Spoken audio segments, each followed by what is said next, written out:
Al-Fatihah. Mari kita baca Fatihah, kita kirimkan kepada Nabi Muhammad sallallahu alaihi wasallam wa khalifatillah fi zaman al-Imam al-Mahdi wa wali bil mulkan Sayyidina Al-Khidir alaihi salam dan muallif al-Imam Al-Hakim At-Tirmidzi. Al-Fatihah.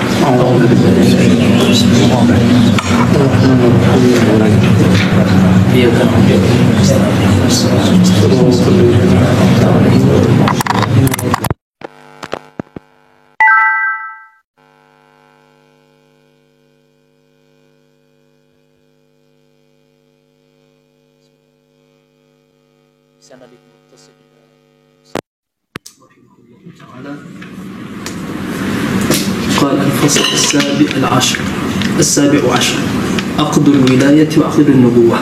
قال له قائل: وما عقد النبوة وما عقد الولاية؟ قال: ولي الله الأنبياء بأن أخذهم من نفوسهم إلى محل النبوة وكشف الغطاء. هذا الترجمة لا مباشرة. وولي هذا الصنف من الأولياء بأن أخذهم من نفوسهم إلى محل الولاية وكشف الغطاء، فهؤلاء في عقدة وهؤلاء في عقدة. فلا dan awalnya pasal pembahasan ke-17 Aqdul Wilayah dan Aqdul Nubuwah. Qala lahu qail, berkata penanya, wa ma aqdun nubuwah, apa yang dimaksud dengan aqdun nubuwah dan apa yang dimaksud dengan aqdul wilayah? Qal, berkata, waliyallahil anbiya, itu wali-wali Allah, para anbiya, bi an akhadahum min nufusihim ila mahallin nubuwati wa kashfil ghita, dengan mengambil kepada mereka min nufusihim, dari sisi nafsiyah ila mahallin nubuwah, kepada ranah nubuwah, dan juga wa kashfil ghita, kasyaf ya, menyingkap yang tertutup. Wa wali hadha sanf, dan wali pada jenis ini minal awliya, di antara atau dari kalangan wali-wali, yaitu bi an akhadahu min nufusihim. Kaifa nutarjimah itu ya? Allah mengangkat mereka, Allah mengangkat mereka dari sisi nafsiyah ila mahallil wilayah, kepada tempat ranah kewalian dan wa kashfil ghita, menyingkap atau memberikan kasyaf. Fahaula'i fi uqdati wa haula fi uqdah, dan maka mereka pada satu sisi, dan para wali di sisi yang lain, yaitu para anbiya di sisi lain dan para wali di sisi lain. Supaya langsung paham, kita jelaskan sedikit-sedikit per fakrah ya, per paragraf. Jadi teman-teman yang dimuliakan Allah, wali itu terbagi dua secara ma'rifatnya kepada Allah. Ada wali yang nabi, ada wali yang wali. Itu secara harfiahnya. Ada waliul anbiya, ada waliul awliya. Maka setiap nabi wali. Ya. Setiap nabi wali enggak? Mungkin enggak nabi bukan wali. Ikan kullu nabiyyin wali. Ini kaidah. Inilah orang yang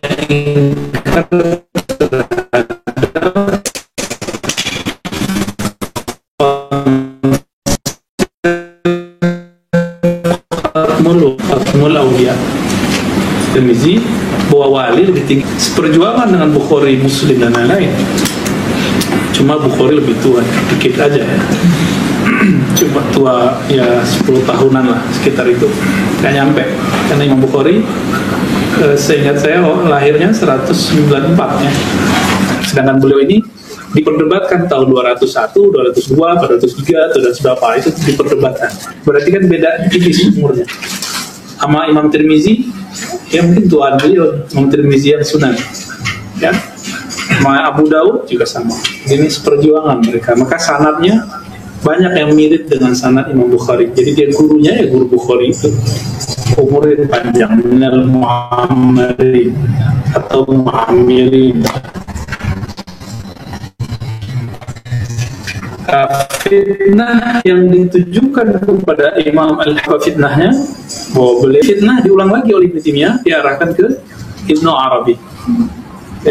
Tafhamun? Ibnu Arabi itu berimam ke orang ini dalam bab khatmul walayah. Ya.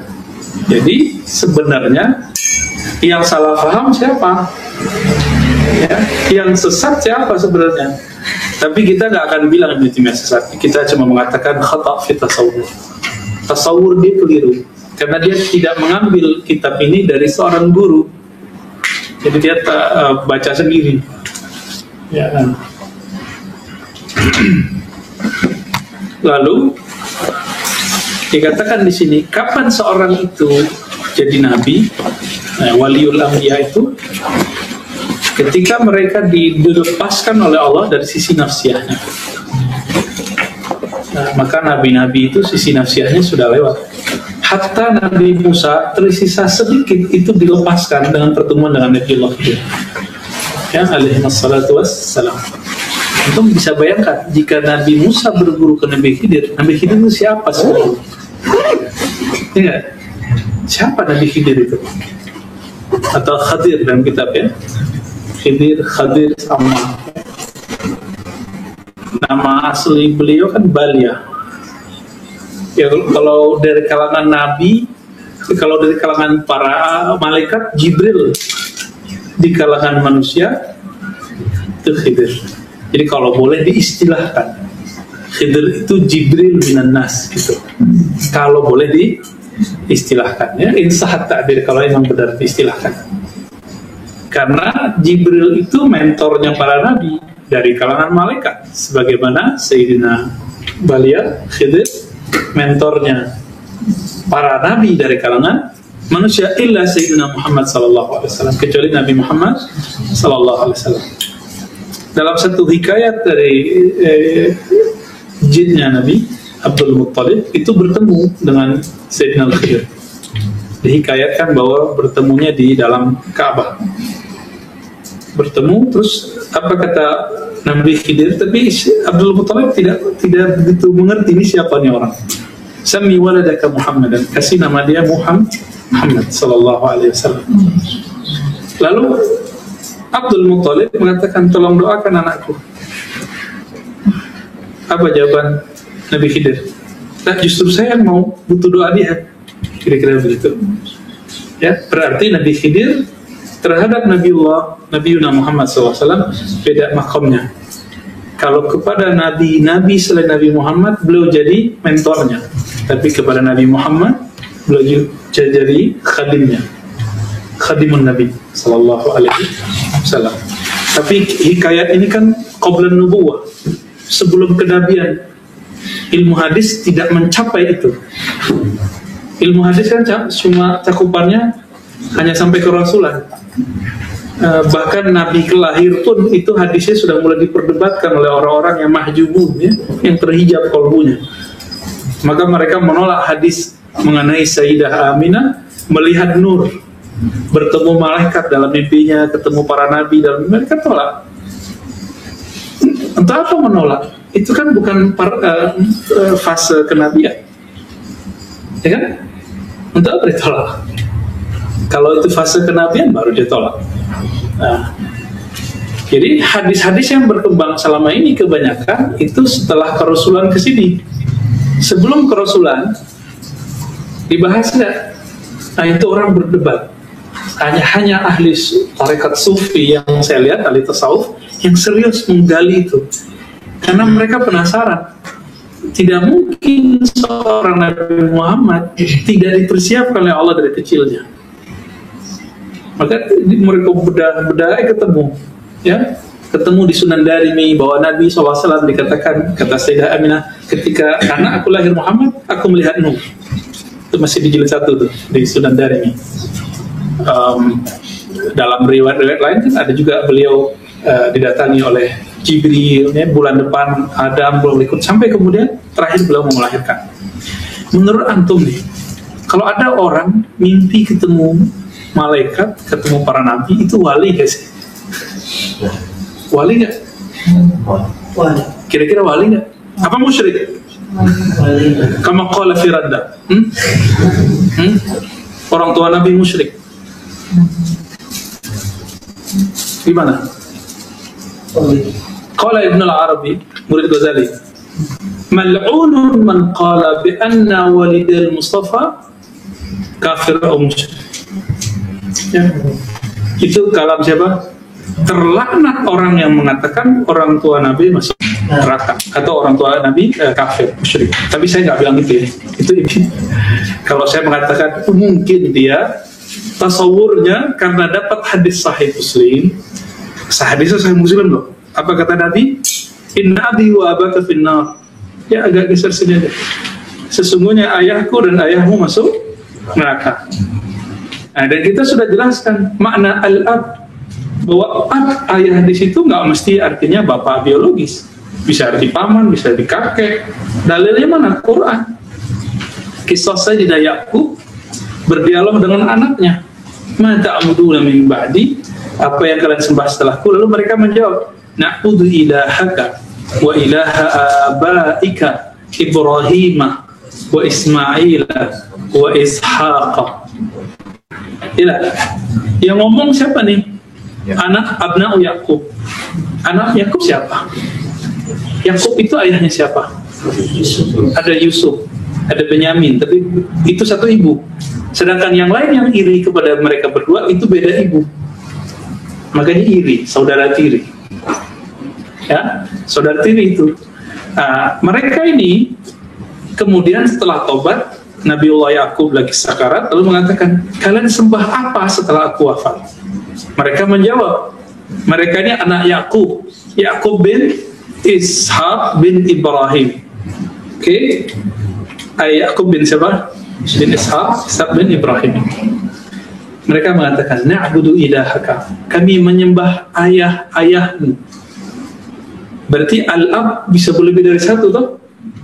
Al-ab itu bisa artinya kakek Ibrahim, kakek Ibrahim.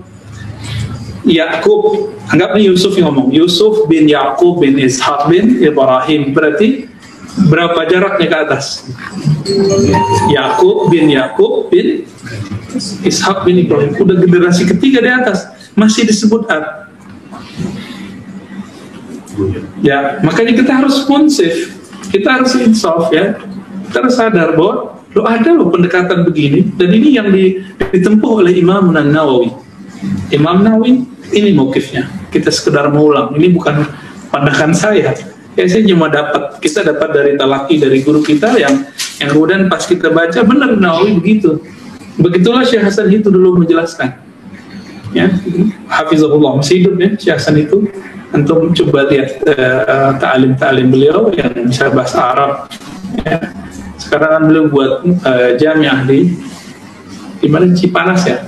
Ada Cianjur, sekolah tinggi Imam Syafi'i, soalnya Islam Imam Syafi'i. Itu guru-gurunya Syariun, ajib lah ya. Nah, dulu saya sangat banyak dipengaruhi oleh dialek fushanya beliau. Jadi kalau antum yang dulu mengaji dengan saya tahun-tahun 2009 sampai 2015 lah, itu lahajat saya itu kayak beliau kalau ngomong bahasa Arab. Ya maklum guru kita kan wajar. Baik. Tadi ayah Ibrahim. Terus kalimat berikutnya apa? Wa Ismail wa Ishaq. Ismail bagi Yakub siapa? Paman. Maka pamannya Ibrahim disebut ab juga, abaika. Gitu? Ini istinbatnya dari Quran semua. Baru kemudian wa Ishaq, baru kakeknya asli. Baru ayahnya si Nabiullah Yakub alaihi wassalatu wassalam. Wadih ya, jelas di sini bahwa al-ab tidak mesti artinya ayah. Kalau antum baca Sunan Mu'jam Tabrani, Di situ ketemu bahwa dari Nabi Ismail terus sampai ke Quraisy itu semuanya wali sebenarnya. Gak ada yang musyrik, satu pun gak ada yang musyrik. Kalau mereka gak kita sebut Nabi ya wali lah. Ya, kalau yang mengatakan mereka Nabi kan Pak Syiah ya, sebagian Syiah kan menyebut hatta Abdul Muttalib dan Abdullah itu disebut oleh sebagian Syiah Nabi. Saya tidak berani karena hadisnya cuma hasan ya. Dan ulama kita tidak ada yang dari al-sunnah yang mengatakan itu, maka tawakuf aula ya, kita tawakuf. Tapi kira-kira sekarang kiai hafiz Quran aja kadang nggak ketemu Nabi dalam mimpinya ya. Betul nggak? Terus berani dia bilang Sayyidah Aminah yang ketemu Nabi, ketemu para Nabi, ketemu malaikat, melihat nur kasyaf deh. Terus antum bilang dia musyrik ya salam ya. Maka bisa jadi kata Imam Nawawi, al-ab inna abi wa abaki finnar, ayahku dan ayahmu di neraka, itu maksudnya adalah ya Bang, inna ami Abu Lahab Abu Jahal, bukan Abu Thalib loh ya, kebangetan antum. Abu Thalib itu ngerti bahwa Sayyidina Nabi adalah Nabi. Siapa yang ngasih tahu dulu? Bukhairah ya. Cuma belum terlafazkan, maka al-amru mufawwad ila Allah tabaraka ta'ala. Cuma mauqif yang saya ambil belakangan, walaupun dulu tawakuf ya, saya meyakini bahwa Sayyidina Abu Thalib itu mukmin bin Nabi sallallahu alaihi wasallam ya. Ini mauqif terakhir yang kita ambil, tapi itu cuma amrun ijtihadi, rubah mukhti ya, bisa jadi itu salah ya, wallahu ta'ala.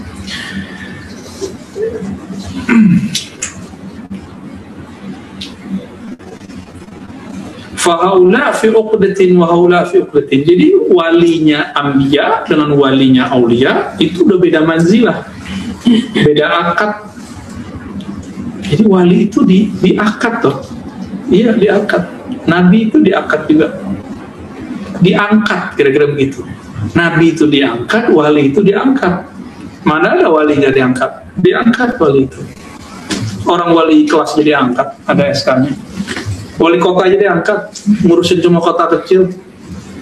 Benar nggak? Iya betul. Serius nih. Sumpah. Sumpah di sana. Ada sumpahnya kan? Masa waliullah nggak ada pengangkatannya? Ada pengangkatannya. Cuma ada yang ngerti dia diangkat, ada yang dia nggak ngerti kalau dia diangkat. Ketika dia tertidur atau zikir, dia terbawa, Allah angkat. Ketika nyawanya balik, dia lupa. Itu bisa jadi. Ya, bisa jadi begitu. Jadi kalau orang bilang, saya nggak tahu saya wali apa enggak, ya belum tentu dia wali. Karena wali tahu dirinya wali. Gitu. Wah, orang nggak wali, dia ngerti seharusnya bahwa dia nggak wali juga. Gitu ya. Jadi jangan main sembarangan ini bab kewalian ini. Tapi tunggu dulu, bisa jadi ada orang diangkat malam ini, besok dipecat juga ada. Mungkin dia melanggar kaidahnya, jadi dia memutus ukhdahnya, pengangkatannya itu dia putus. Maka saya pernah cerita tentang Abu Yazid ditegur seorang ibu-ibu waliullah, nanti kalau begini nih meludah di masjid, saya khawatir namamu dihapus dari daftar yang ada di langit. Oh, berarti dia mengerti si ibu ini. Dia kasyaf. Ya, dia kasyaf. Kami dulu kalau latihan zikir ya, i'tikaf 40 hari, 30 hari. Itu yang paling mengerti duluan ibu-ibu, siapa yang berhasil zikir. Jadi bagian zawiyahnya ibu-ibu belakang, ntar dia cerita ke khalifah yang tua. Malam tadi saya mimpi ada yang lahir 3 orang gitu. Maksudnya ada yang sukses zikir 3 orang, loh duluan dia yang tahu. Nah, itu kejadian teman-teman. Karena perempuan biasanya ihsasnya lebih halus ya. Benar, perempuan gampang nangis kan? Ya, tapi gampang ngambek juga iya. Sama. Baik. Sampai dulu. Jadi ini dibaca sampai ke bawah. فهؤلاء في عقدة وهؤلاء في عقدة فلا يأمنون حتى يؤمنوا وسائر الخلق من الموحدين في عقدة التوحيد يتخضعون بقلوبهم إلى ما عنده وذلك الصنفان في عقدتي النبوة والولاية ينجذبون بقلوبهم إليه. Maka wilayah atau walayah kenabian pada satu sisi dan walayah pada aulia di sisi yang lain. Fala ya'manuna hatta yu'minu. Maka jangan merasa aman atau maka mereka tidak merasa aman sampai mereka beriman. Yu'manu, diamankan oleh Allah, diberi keamanan. Sampai mereka diberi keamanan, yu'manu. Wasairal khalqi, dan begitu juga seluruh makhluk dari kalangan minal muwahhidi, dari kalangan muwahhidi fi uqdatit tauhid. Itu sebenarnya komanya di hatta yu'manu. Lalu wasairul khalqi minal muwahhidin fi uqdatit tauhid. Itu yang pas. Jadi komanya dihapus.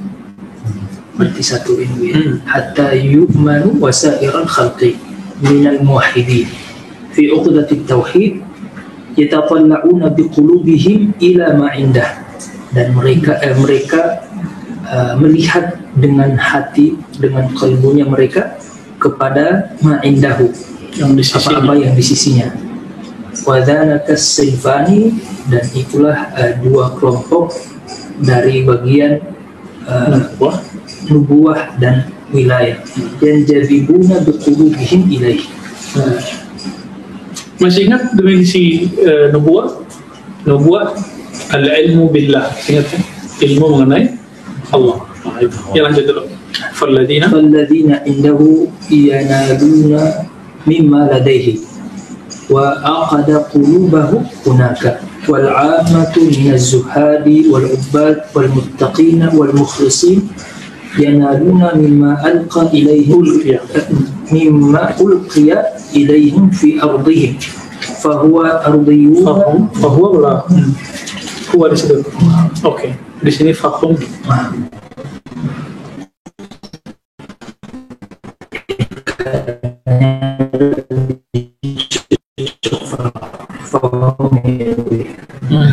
Fahum ardiyun wa ulaika usiyun ulaika abidul jawad al-karim. Baik, langsung aja deh. Teman-teman yang melakukan Allah, sebelumnya saya pernah menyebut ada istilah thariqah ruhiyah, thariqah nafsiyah. Masih ingat? Ya, ini pasti banyak yang bertanya, apa sih maksudnya thariqah ruhiyah, thariqah nafsiyah? Falladina indahu yanaluna mimma ladaihi wa aqada qulubahum huna. Jadi thariqat ruhiyah itu thariqatnya para nabi, para wali. Wali ngambil dari nabi, wajib, nggak boleh dari selain nabi, karena ilmu ma'rifatullah yang sahih hanya min tariqin nabi sallallahu alaihi wasallam. Di luar itu zindiq, itu baru dhalal, ya, tersesat.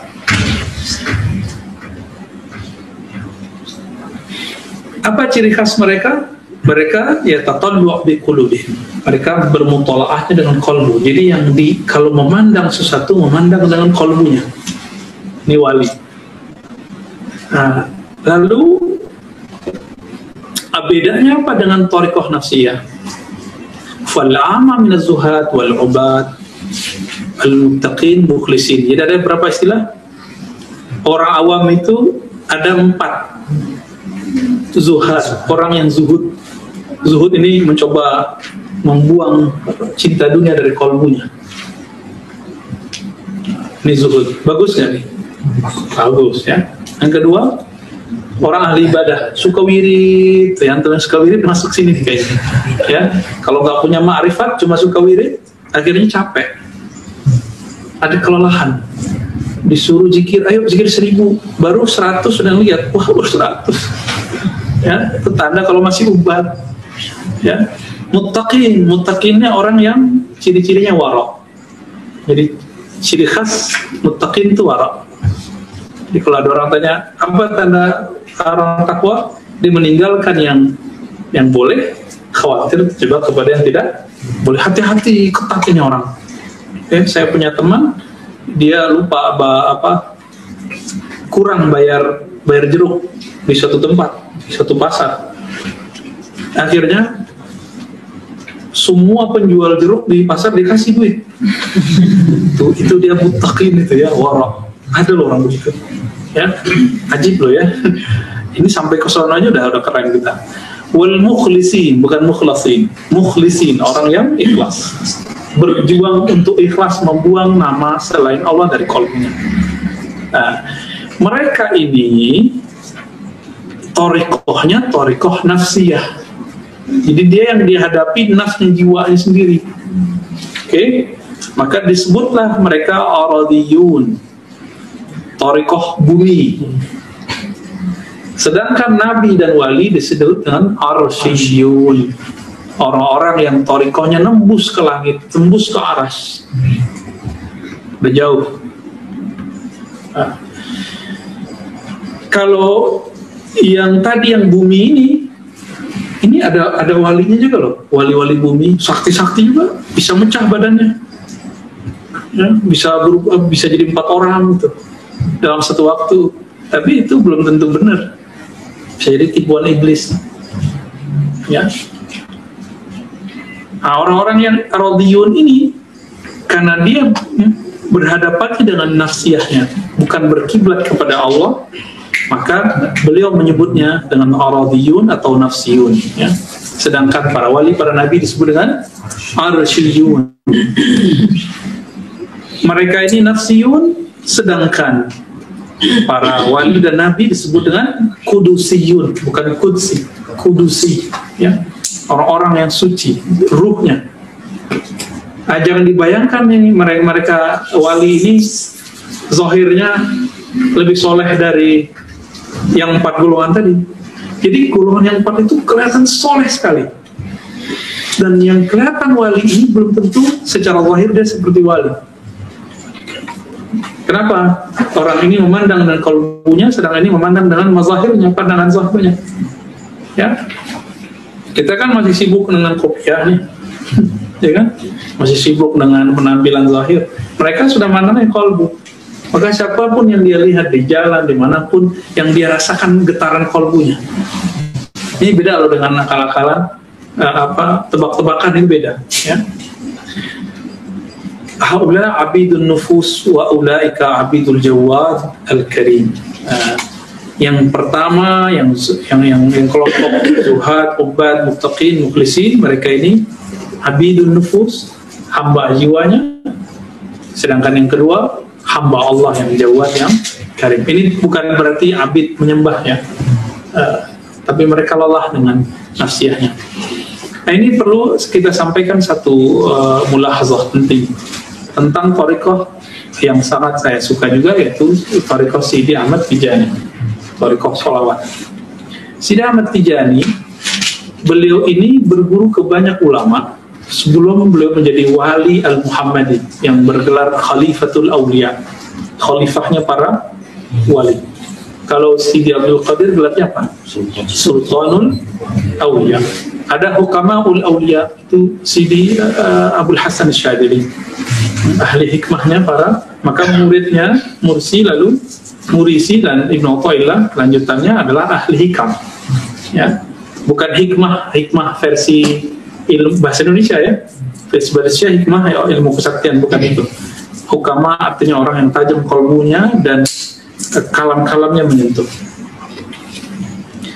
Thariqah Ahmad Tijani, Sidi Ahmad Tijani, beliau pernah ngambil juga kepada Imam Muhammad ibn Abdul Karim As-Samani Al-Madani, atau disebut dengan Syekh Saman. Pernah dengar ya, Madinah? Waktu di Madinah itu pernah dengar nggak? Belum ya? Dengerin di Ciputat ya. Muhammad bin Abdul Karim As-Saman ini kalau diukur masanya sezaman dengan Imam Kushashi, sezaman dengan Qurani. Qurani itu jatuhnya murid kalau tobakat keilmuannya. Sezaman dengan ada yang disebut Awail Sumbuliyah, jadi Syekh Sumbul. Nah, ini satu zaman mereka semua ini. Kalau antum belajar tuh ijazahan hadis itu adalah Awail Sumbuliyah, ya. Al-Qushashi ngambil kepada generasi nanti yang nyambung kepada Zakaria Al-Ansari melalui Ar-Ramli. Ya, ada Ramli macam-macam lah yang kita sering dengar ya, Imam Ramli kan udah jadi nama orang Indonesia. Ustaz Ramli, Kiai Ramli kan. Saking populernya kitabnya beliau Imam Ramli ini. Qushashi juga sama, saya punya guru namanya Qushashi. Kenapa? Karena emang nama ini populer. Yang nggak ada itu Qurani, ya. Qurani jarang. Mungkin kan ada Qura, Marani kali ya. Cocok lagi. Sidi Ahmad Tijani itu tahu makom gurunya. Muhammad bin Abdul Karim Saman pernah bertalaki setelah dia berguru ke Mustafa Al-Bakri, Imam Khalwatiyah. Allah izinkan dia terbuka hijabnya sehingga ruhaniahnya bisa berdialog dengan Nabi SAW yaqzatan. Ya. Ini diajarkan ke murid-muridnya, salah satunya Sidi Ahmad Tijani. Maka Sidi Ahmad Tijani mengalami hal yang sama, bahkan lebih dahsyat dari itu karena umurnya dipanjangkan. Maka dia dapat rahasia solawat. Akhirnya muncullah kalam dari beliau. Kalau sudah ikut thariqatnya Sidi Ahmad Tijani, berarti sudah dekat dengan Rasulullah SAW. Berarti nggak perlu thariqat yang lain. Oke, ini Sidi Ahmad Tijani ngomong ke siapa? Ke muridnya. Muridnya memahami, yang ngomong siapa? Gurunya yang mengalami liqa' ma'an Nabi secara rohani. Dia diberi pertemuan dengan Rasulullah. Mungkin nggak nih? Kita pakai Sahih Bukhari aja ya. Marra'ani fil manam fasayarani fil yaqazah. Yang bertemu aku dalam mimpi, dia akan mampu bertemuku dalam keadaan jaga. Hadis sahih bukan? Sahih ya. Tanya Ustadz Ali Wafa nih yang pakar hadis. Itu hadis sahih. Sayarani pakai sa dalam bahasa Arab beda dengan saufa. Saufa nanti di akhirat. Kalau sa masih di sini, fi waqtin qarib, masih di dunia, dan dia ketemunya di dunia. Maka Uwais Al-Qarni walaupun secara fisik gak ketemu Nabi seperti sahabat lain, tapi beliau ketemu dalam keadaan jaga. Tapi yang ketemu apanya wallahu a'lam. Maka ruhnya, nurnya wallahu a'lam. Sidi Ahmad Tijani mengatakan hal serupa, lalu mengatakan aku langsung mentalatikan dari Nabi SAW, maka ini thariqah Muhammadiyah. Itu berlaku ke muridnya, oke? Muridnya karena diajarkan langsung oleh Sidi Ahmad Tijani mengalami hal yang sama, maka kaidah tadi masih berlangsung, masih berlaku. Siapa yang ngambil thariqat Tijani nggak perlu ngambil thariqat yang lain. Tapi kemudian apakah setiap pewaris muqaddam mewaris semua rohani gurunya? Belum tentu. Apakah nanti penerus generasi ketiga, keempat, kelima mengalami hal yang sama? Jika tidak, maka thariqahnya berubah jadi dari thariqah arsyiyah jadi thariqah ardiyah. Paham?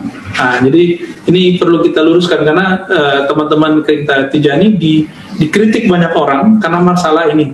Kita jelaskan duduk persoalannya begini, lebih kurang ya. Jadi semua thariqah itu dulunya thariqah ruhiyah. Thariqah Qadiriyah, Naqsyabandiyah, Syaziliyah, Tijaniyah, Samaniyah, Idrisiyah, semua thariqah itu si rawi atau muassis thariqah ini setelah dia berguru secara zahir, Allah perkenankan ruhaninya bertemu Rasulullah sallallahu alaihi wasallam. Maka di zaman itu itulah thariqah yang paling tinggi. Di zaman Sidi Ahmad Tijani thariqahnya yang paling tinggi karena langsung kepada Nabi. Kalau udah generasi keempat belum tentu. Nah, kalau sekarang thariqat apa saja merasa thariqatnya lebih tinggi dari thariqat yang lain, silakan. Tapi antum buktikan, antum punya pertemuan nggak dengan rohani Rasulullah dan mengambil zikir dari Nabi secara yaqzah seperti di hadis Sahih Bukhari itu. Siapa yang melihatku dalam keadaan mimpi tidur akan bertemu aku dalam keadaan jaga.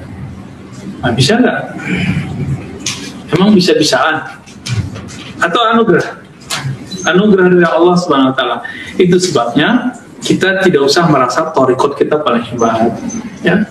Tidak usah merasa zawiyah kita paling bagus. Kita hanya berusaha semoga kita bisa mengamalkan thariqat dengan baik. Itu aja ya. Syukur-syukur kalau Allah kemudian beri pertemuan dengan beliau dalam keadaan yaqzah, dalam keadaan yakin. Ya, mimpi aja udah syukur.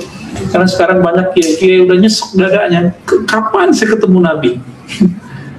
Kiai habis Quran, habis hadis katanya, jago fikih, pintar debat, tapi ketemu Rasulullah enggak.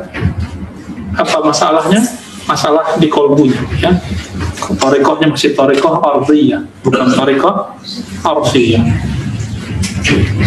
Jadi istilah ini bukan istilah daripada kami sendiri, tapi istilah dari al-musannif al-imam al-hakim at-tirmidzi. Wa haula humul ladina qala anhum Isa ibn Maryam alaihi salam fi khutbati. Mereka ini yang dikatakan oleh Sayyidina Isa dalam khutbahnya, fala abida atqiya wala ahrara kurama fala abdil atqiya abidun nufus. Jadi orang yang ahli ibadah, yang soleh secara zahir, ya, mereka ini abidun nufus. Mereka masih sibuk melawan nafsiyahnya. Lam yuftah lahumul bab fabaqu ma'a mujahadatin nufus. Mungkin mereka udah nembus pintu langit, tapi belum nyampe pintu Sidratul Muntaha.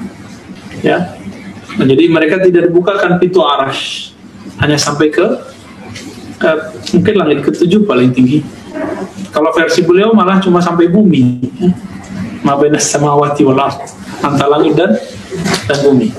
Makanya antum jangan langsung diambil kalam ulama salafus soleh mengenai bab hakikat. Karena ulama salaf soleh ini ada yang sudah arsyiyun, ada yang masih ardhiyun, dan itu dijelaskan sendiri oleh Ibnu Arabi. Si fulan ngomong begini ketika dia makomnya masih makom biasa, itu terjadi. Si fulan berbicara begini ketika dia sudah menjadi kamal, sudah sempurna, berarti dia sudah arsyiyun. Itu bisa terjadi, ya. Nah, jadi misalnya kita baca kitab Hilyatul Auliya, itu macam-macam kalam-kalamnya.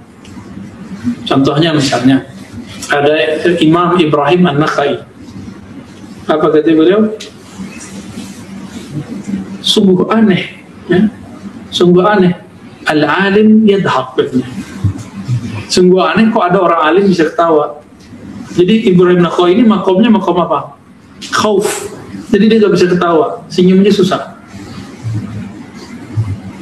Terus kalau antum melihat sekarang banyak kiai suka ketawa, gimana dong? Kan nggak bisa begitu, ya. Betul ada ayat falyadhaku qalilan walyabku katsiran, ya. Ya nangis banyak lah, jangan ketawa banyak. Tapi seorang sufi juga di kitab Risalah Kusyairiyah itu ada yang banyak ketawa, tapi dia bilang hatiku menangis, mulutku tertawa. Itu ada yang begitu. Nah, itu malah mati itu. Dia menzahirkan yang buat kita kesal aja, ya. Tapi hatinya sebenarnya ma'allah, ya, tabaraka wa ta'ala. Jadi orang-orang masih sibuk dengan nufus. Nah, nufus ini maka dibagi oleh para ulama kita menjadi 7 titik. Latifah, ada latifah qalbu, latifah ruh. Itu bukan ruh yang kita maksud dalam ilmu hakikat, ya. Ada latifah wasir, khafi, akhfa, nasunatika, kullu jasad. Setiap latifah ini berkaitan dengan jiwa. Jadi jiwa manusia itu kalau dibuka titik-titik besarnya, itulah 7 itu. Ini yang disebut jiwa. Di jiwa itu ada potensi positif, ada potensi negatif. Nah, misalnya di fikrah ini, nafs natiqah namanya. Ini dia banyak angan-angan. Tapi kalau ini dizikirkan, dia jadi tenang, maka dia akan berpikir tenang, bisa nulis skripsi yang baik. Yang belum selesai skripsi, berarti zikir sininya belum beres tuh, ya. Yang suka ngelamun tuh zikir di sini belum beres tuh. Nanti ada zikirnya latihan di sini. Nah, kalau yang belum tahu tekniknya jangan coba-coba dulu, nanti ada ijazahnya. Ya, persiapkan dulu di kolbu, udah beres di kolbu, baru boleh pindah ke sini. Nah, ini yang akhwat yang sudah talakin dulu, yang sudah bisa zikir latihannya 1.000, 2.500 sampai 5.000, berarti sudah bisa nih belajar ini nanti laporan, ya. Nah, nanti kita bimbing biar bisa mengamalkan zikir ini. Nah, ini masih di tataran nafsiyah. Jadi kalau kita ini sudah zikir 7 titik itu sebenarnya sedang mengurai zikir Ya allazina amanu zkurullaha dzikran katsiran, wahai orang beriman, zikirlah sebanyak-banyaknya. Karena kita masih berhadapan dengan nafsiyah, maka kita beresin dulu nafsiyah ini. Wali itu setiap saat bisa dapat ilham loh ya. Maka mereka pun sebelum sampai jadi wali itu mereka berjuang melawan nafsnya. Sayyidi Abdul Qadir Jilani lebih dari 15 tahun itu riyadhah. Kalau dulu kan lebay ya cerita Sunan Kalijaga duduk di tepi kali gitu sampai berlumut, itu kan cerita-cerita lisan. Yang benar beliau riyadhah sekian tahun, dia mandi belum ahli fikih kok ya. Belum ngerti kan, berguru sama Sunan Bonang. Sunan Bonang ulama bukan? Ulama bukan? Nggak tahu, bilang nggak tahu. Sunan Bonang ya, almarhum Rabbani kalau namanya. Ya, benar. Nanti coba cek di sejarahnya. Beliau langsung berguru ke ayahnya Sunan Ampel. Sunan Ampel ke Sayyid Ibrahim As-Samarqandi yang berkubur di Tuban. Itu mereka aneh juga, mazhabnya kok Syafi'i ya, bukan Hanafi. Mungkin karena beliau pernah di Yaman dan di Gujarat, padahal asalnya dari Samarkand yang Hanafi ya. Tapi di Samarkand waktu kita datang ke sana, itu ada juga kuburan yang Syafi'i. Jadi syekh-syekh itu yang Syafi'i ada. Wallahu ta'ala. Jadi kapan thariqah itu kemudian mengalami degradasi, penurunan kualitas? Kalau si murid sudah memberhalakan, mohon maaf ya, wirid, lalu merupakan ilmu. Jadi kajian ma'rifatullahnya berkurang, ma'rifatun nabinya menjadi merosot. Akhirnya muridnya itu zikir, wirid, zikir, ini kebakar. Zikir itu kan panas teman-teman. Zikir itu menyayat badan, nafsi antum kecoret-coret sama dia, ketusuk-tusuk. Ya.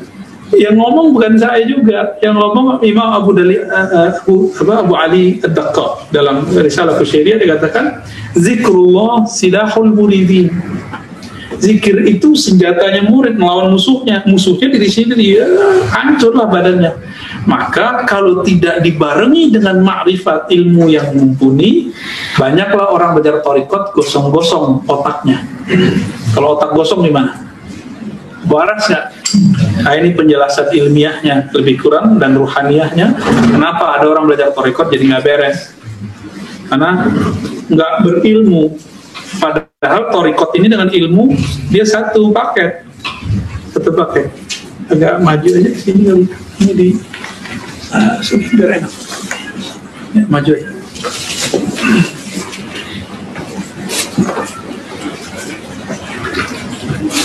Jadi teman-teman, thariqat kita sedang mencoba untuk menggabungkan kembali antara riyadhah nafsiyah dengan ma'rifah ruhiyah, ma'rifat ruhani.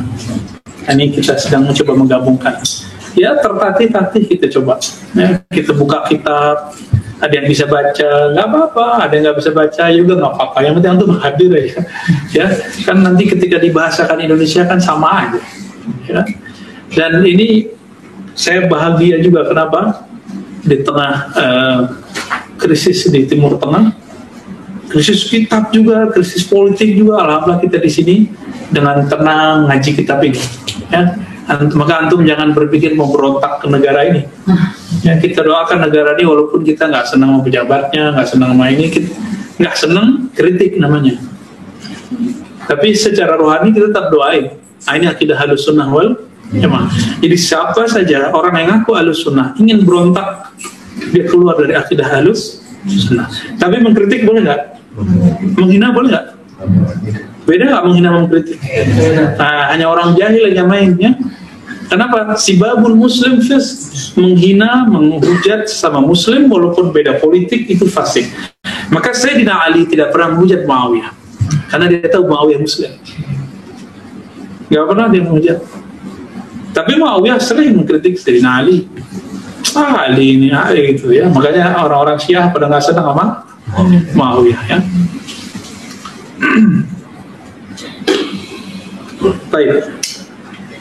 Lalu dikatakan di ujungnya wal ahrar al qurama humul ladzina taqaw min riqqin nufus bima fataha lahum minal malakut. Jadi wali-wali Allah yang disebut ahrar, apa arti ahrar? Terbebas dari belenggu nafsiyahnya. Nah, antum zikir nih, nggak bisa koneksi dengan nama Allah, nggak bisa, bahkan dengan dirinya nggak bisa fokus. Itu masalahnya di sini. Nah, ini bagian dari nafsiyah bukan? Nafsiyah. Makanya kita nggak bisa konsen. Jadi kalau zikir, lupakan semua keinginan dan obsesi, mau sakti, bayangin nama, bayangin huruf, lalu gunakan otak kanan kita mengenang kebaikan-kebaikan Allah. Maka di Quran yang banyak itu munzu Bani Israel. Semenjak Bani Israel perintahnya apa? Ingat apa? Yang diingat Allah apa nikmat Allah dulu? Ya Bani Israel adhkuru ni'mati allati an'amtu alaikum. Hai Bani Israel, kalau susah ingat aku, ingatlah nikmatku. Kalau antum ingat nikmat, maka yang aktif itu otak mengenang. Nah, ini yang nanti kalau teman-teman itu nyebutnya memori panjang. Makanya kita ini kalau cuma antum 3 hari yang lalu ingat nggak makan apa? Enggak ya? Nggak ingat ya? Tapi dulu waktu makan sama seseorang yang kita suka, ingat ya? Suka. Kita kok ingat, kenapa? Karena antum simpen di bawah kenangan. Jadi alam bawah sadar dia. Kalau kemarin kan itu duitnya berapa nih? Jadi hilang dia. Itu cara diri kita untuk membebaskan diri dari apa? Stres, karena mikirin angka-angka capek. Nah, orang-orang ini yang disebut ahrar, terbebas dari nafsiyahnya, kurama, mereka diangkat dengan kemuliaan Allah, dibebaskannya mereka nusus bima fataha lahum minal malakut, dengan apa yang telah Allah buka bagi mereka terhadap alam malakut. Masih ingat alam malakut? Masih ingat ya? Malakut, Jabarut, Lahut, Tuhan, banyak ya. Apa lagi? Hahut, ada Bahut, ada Ahut. Ini istilah bukan istilah bid'i ya, itu istilahnya mengada. Cuma bedanya ada ulamanya yang tahu istilahnya, ada yang tidak tahu istilahnya. Wa qala rabbuna tabaraka wa ta'ala wa kadzalika nuri Ibrahima malakutas samawati wal ard wal yakuna minal muqinin fa haula'i ahlul yaqin. Jika ada orang pewaris Nabi Ibrahim, pasti dia diberi mukasyafah melihat malakut langit dan bumi. Kalau dia pewaris Nabi, kan setiap ulama pewaris para Nabi, bukan satu Nabi loh. Al-ulama warasatul, jumlah Nabi ada berapa? 124.000, yang kita kenal 25. Ya, enggak. Syekh Nawawi Bantani, dia salah satu mu'allafatnya, nulis 313, coba antum cari. Ya, ada nama 313 dulu sudah tulis. Salah satu guru saya nulis sampai 800-an. Yang bisa ketemu, bahkan beliau menyebutkan lebih dari 1000 ada dalam daftar nama yang beliau kumpulkan. Nah, kalau Syekh Nawawi dikumpulkan, wallahu a'lam apakah dari kitab atau dari alam Jabarut. Wallahu a'lam ya. Ya, geser lagi. Fadal. Malakut ini alam malaikat ya. Apakah sahabat mengalami hal ini? Iya. Ini bukan khusus untuk Nabi. Jadi ayat ini nggak ngomong khusus buat Nabi. Lalu orang-orang ulama-ulama yang terhijab hari ini, yang mereka menganggap dirinya ulama, mengatakan ini khos lil anbiya. Nah, kalau khos buat anbiya, untuk apa muncul riwayat-riwayat bahwa Ibnu Umar, Ibnu Abbas melihat malaikat? Itu alam malakut sudah. Marratain disebutkan oleh Imam Zahabi, disebutkan oleh Imam Ibn Abil Bar, disebutkan oleh Imam Al-Mizzi bahwa ra'a Jibril marratain. Sayyidina Ibn Abbas berapa kali ngelihat Jibril? 2 kali. Sadar, bukan mimpi. Jadi dia sadar, tapi ruhnya sudah menembus alam malakut. Nah, antum bisa mimpi, itu apa yang terjadi pada diri kita? Kalau orang lagi ngantuk itu ngomongnya pelan Pak, cepat. Pelan. Berarti ada gelombang-gelombang di badannya yang menjadi tenang ya. Jadi Ibnu Abbas waktu dia masih kecil, dia sudah bisa menemukan ketenangan itu dalam dirinya, sehingga dia bisa melihat wujud cahaya yang bernama Sayyidina Jibril. Ya. Ada sahabat yang melihat cahaya di rumah yang dibacain Quran, kasyaf nggak? Ada sahabat lagi baca Quran, tiba-tiba ada awan di atasnya. Tapi dia nggak tahu, karena dia nggak diberikan kasyaf lebih, dia cuma dilihat awan. Padahal itu adalah malaikat. Nabi mengatakan itu malaikat. Ada sahabat lagi itikaf di dalam tanah, ada yang baca Tabarakalladzi biyadihil mulk. Itu kasyaf bukan? Kasyaf semua itu. Jadi kasyaf ini dah mainan biasa oleh ulama-ulama waliullah. Tapi ulama-ulama Rasul, ulama-ulama yang memberhalakan teks. Dan dia lupa teks-teks ini berasal dari alam Jabarut, nggak kok kembali ke sono gitu. Akhirnya mengatakan yang Nabi tidak pernah katakan. Emang Nabi mengatakan ini khusus buat beliau? Kan enggak. Sahabat mengalami, para ulama tabi'in mengalami, ulama salafus saleh sebagian mengalami. Baik. Apa kata beliau? Ayat ini surah Al-An'am ayat 75, demikianlah kami perlihatkan kepada Sayyidina Ibrahim alam malakut dari langit dan bumi, supaya dia menjadi orang yang yakin, muqinin, yakin. Ini coba kata kuncinya nuri, kami perlihatkan. Berarti kasyaf itu si wali yang melihat atau wali diperlihatkan? Nabi itu melihat atau diperlihatkan? Nabi Muhammad berjalan terbang sendiri atau diterbangkan? Udah kata kuncinya di situ. Kalau sudah kata pasif di, maka siapa aja bisa. Nggak mesti dia seorang Nabi, gitu. Ya. Jadi jangan ayatnya nggak ngomong begitu untuk bilang begitu. Ya, sama dengan saya ketemu seseorang dulu, ketika kita bahas tentang tabaruk sahabat kepada bekas wudu Nabi, rambut Nabi, makanan Nabi, darah Nabi, apa kata dia? Hadza khas lin Nabi. Lah kita tanya balik, mana dalilnya? Kan dia nanya dalil. Mana dalilnya kalau itu khas buat Nabi? Harus ada dong kalimat ini khas buat Nabi. Ya kan? Ada nggak? Nggak ada. Karena tidak ada dalil taksisnya, jangan coba-coba antum buat bid'ah baru. Jadi bid'ah itu teman-teman, ada yang menambah-nambahkan, ada yang ngurang-ngurangi.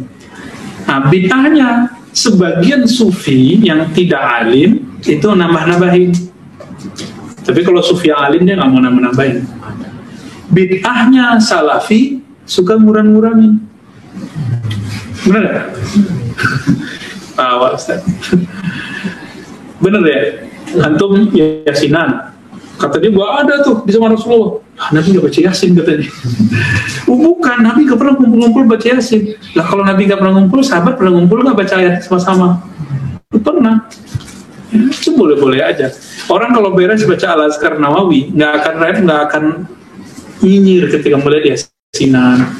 Walaupun saya juga jarang ya ikut yasinan. Kalau suka makan asinan ya.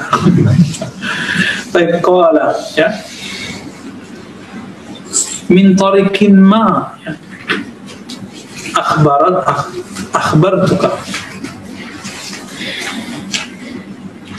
al-anbiya min tariqil wahyi awradahu alaihim faqabiluhu birruh wal awliya min tariqil haqqi awradahum ala qulubihim faqabiluhu bis sakinah walam yaqbalu syai'an khalafa syariah. Ya. Coba perhatiin. Jadi gak usah khawatir lah sama para wali.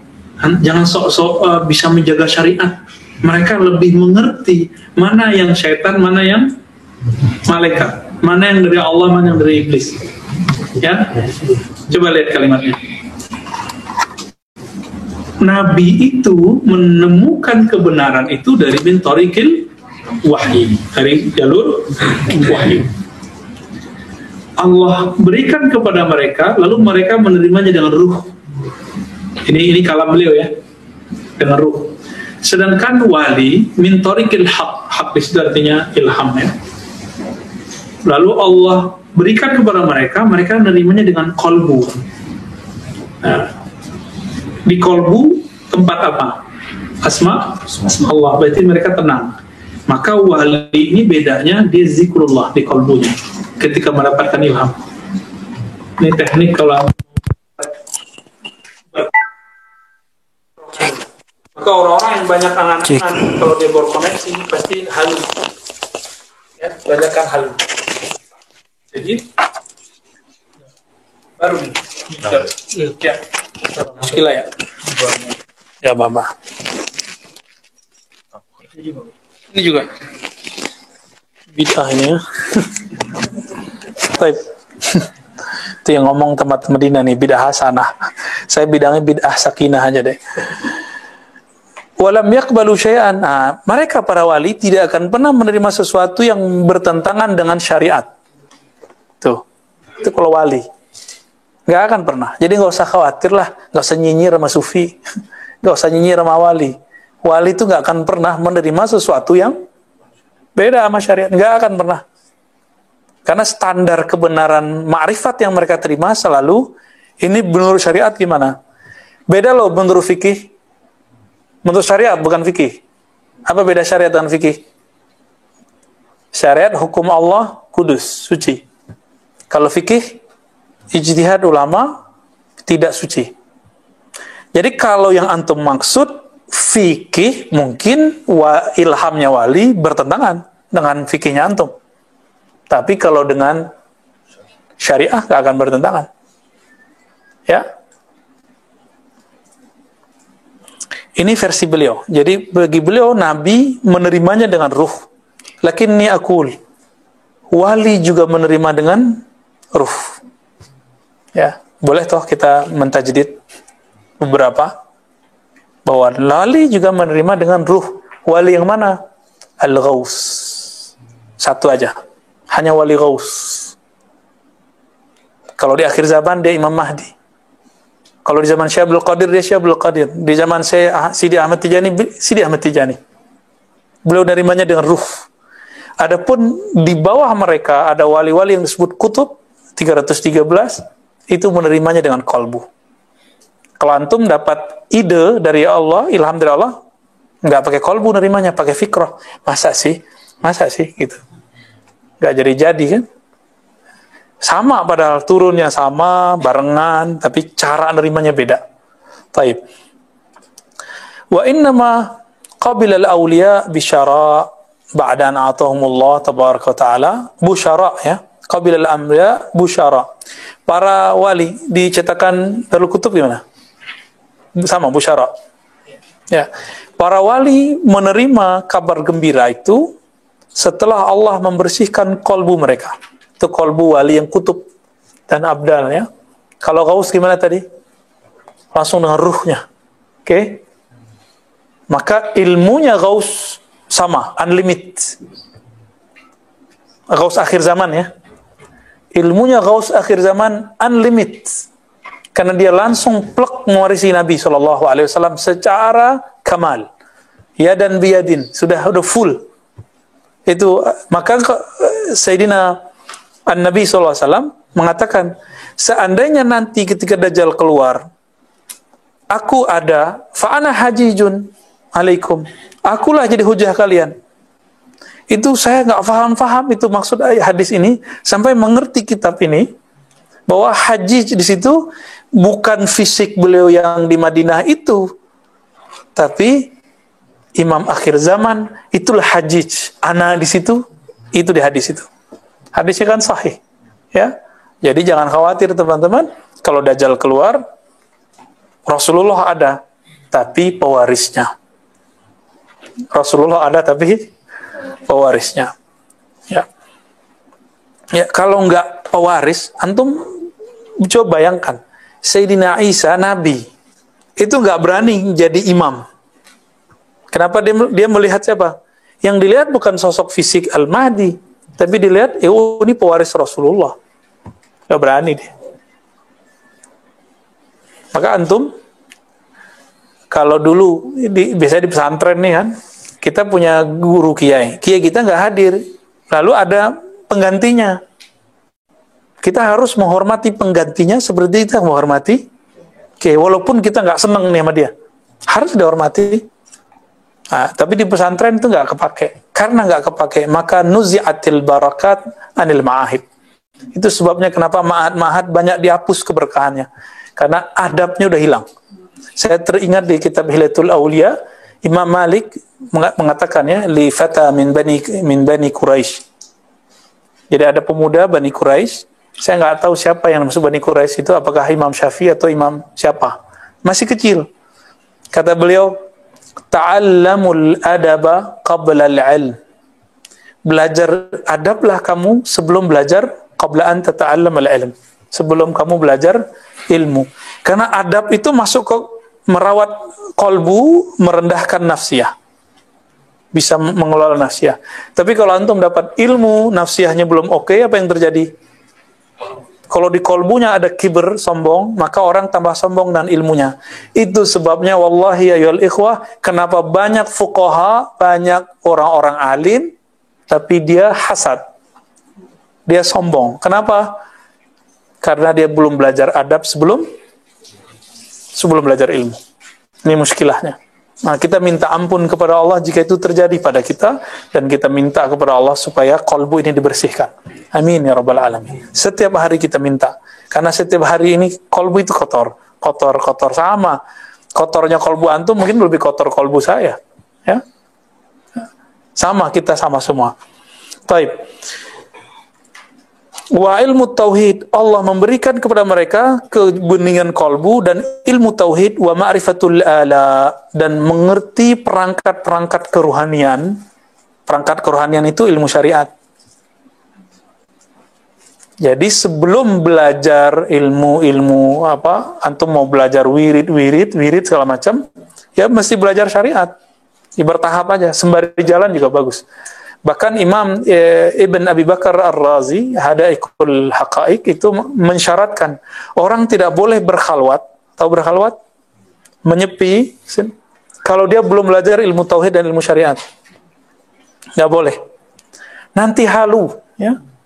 Kalau dia nggak belajar tauhid, kayak Ahmad Musodik jadi nabi. Kayak Ali Eden sekarang jadi Jibril.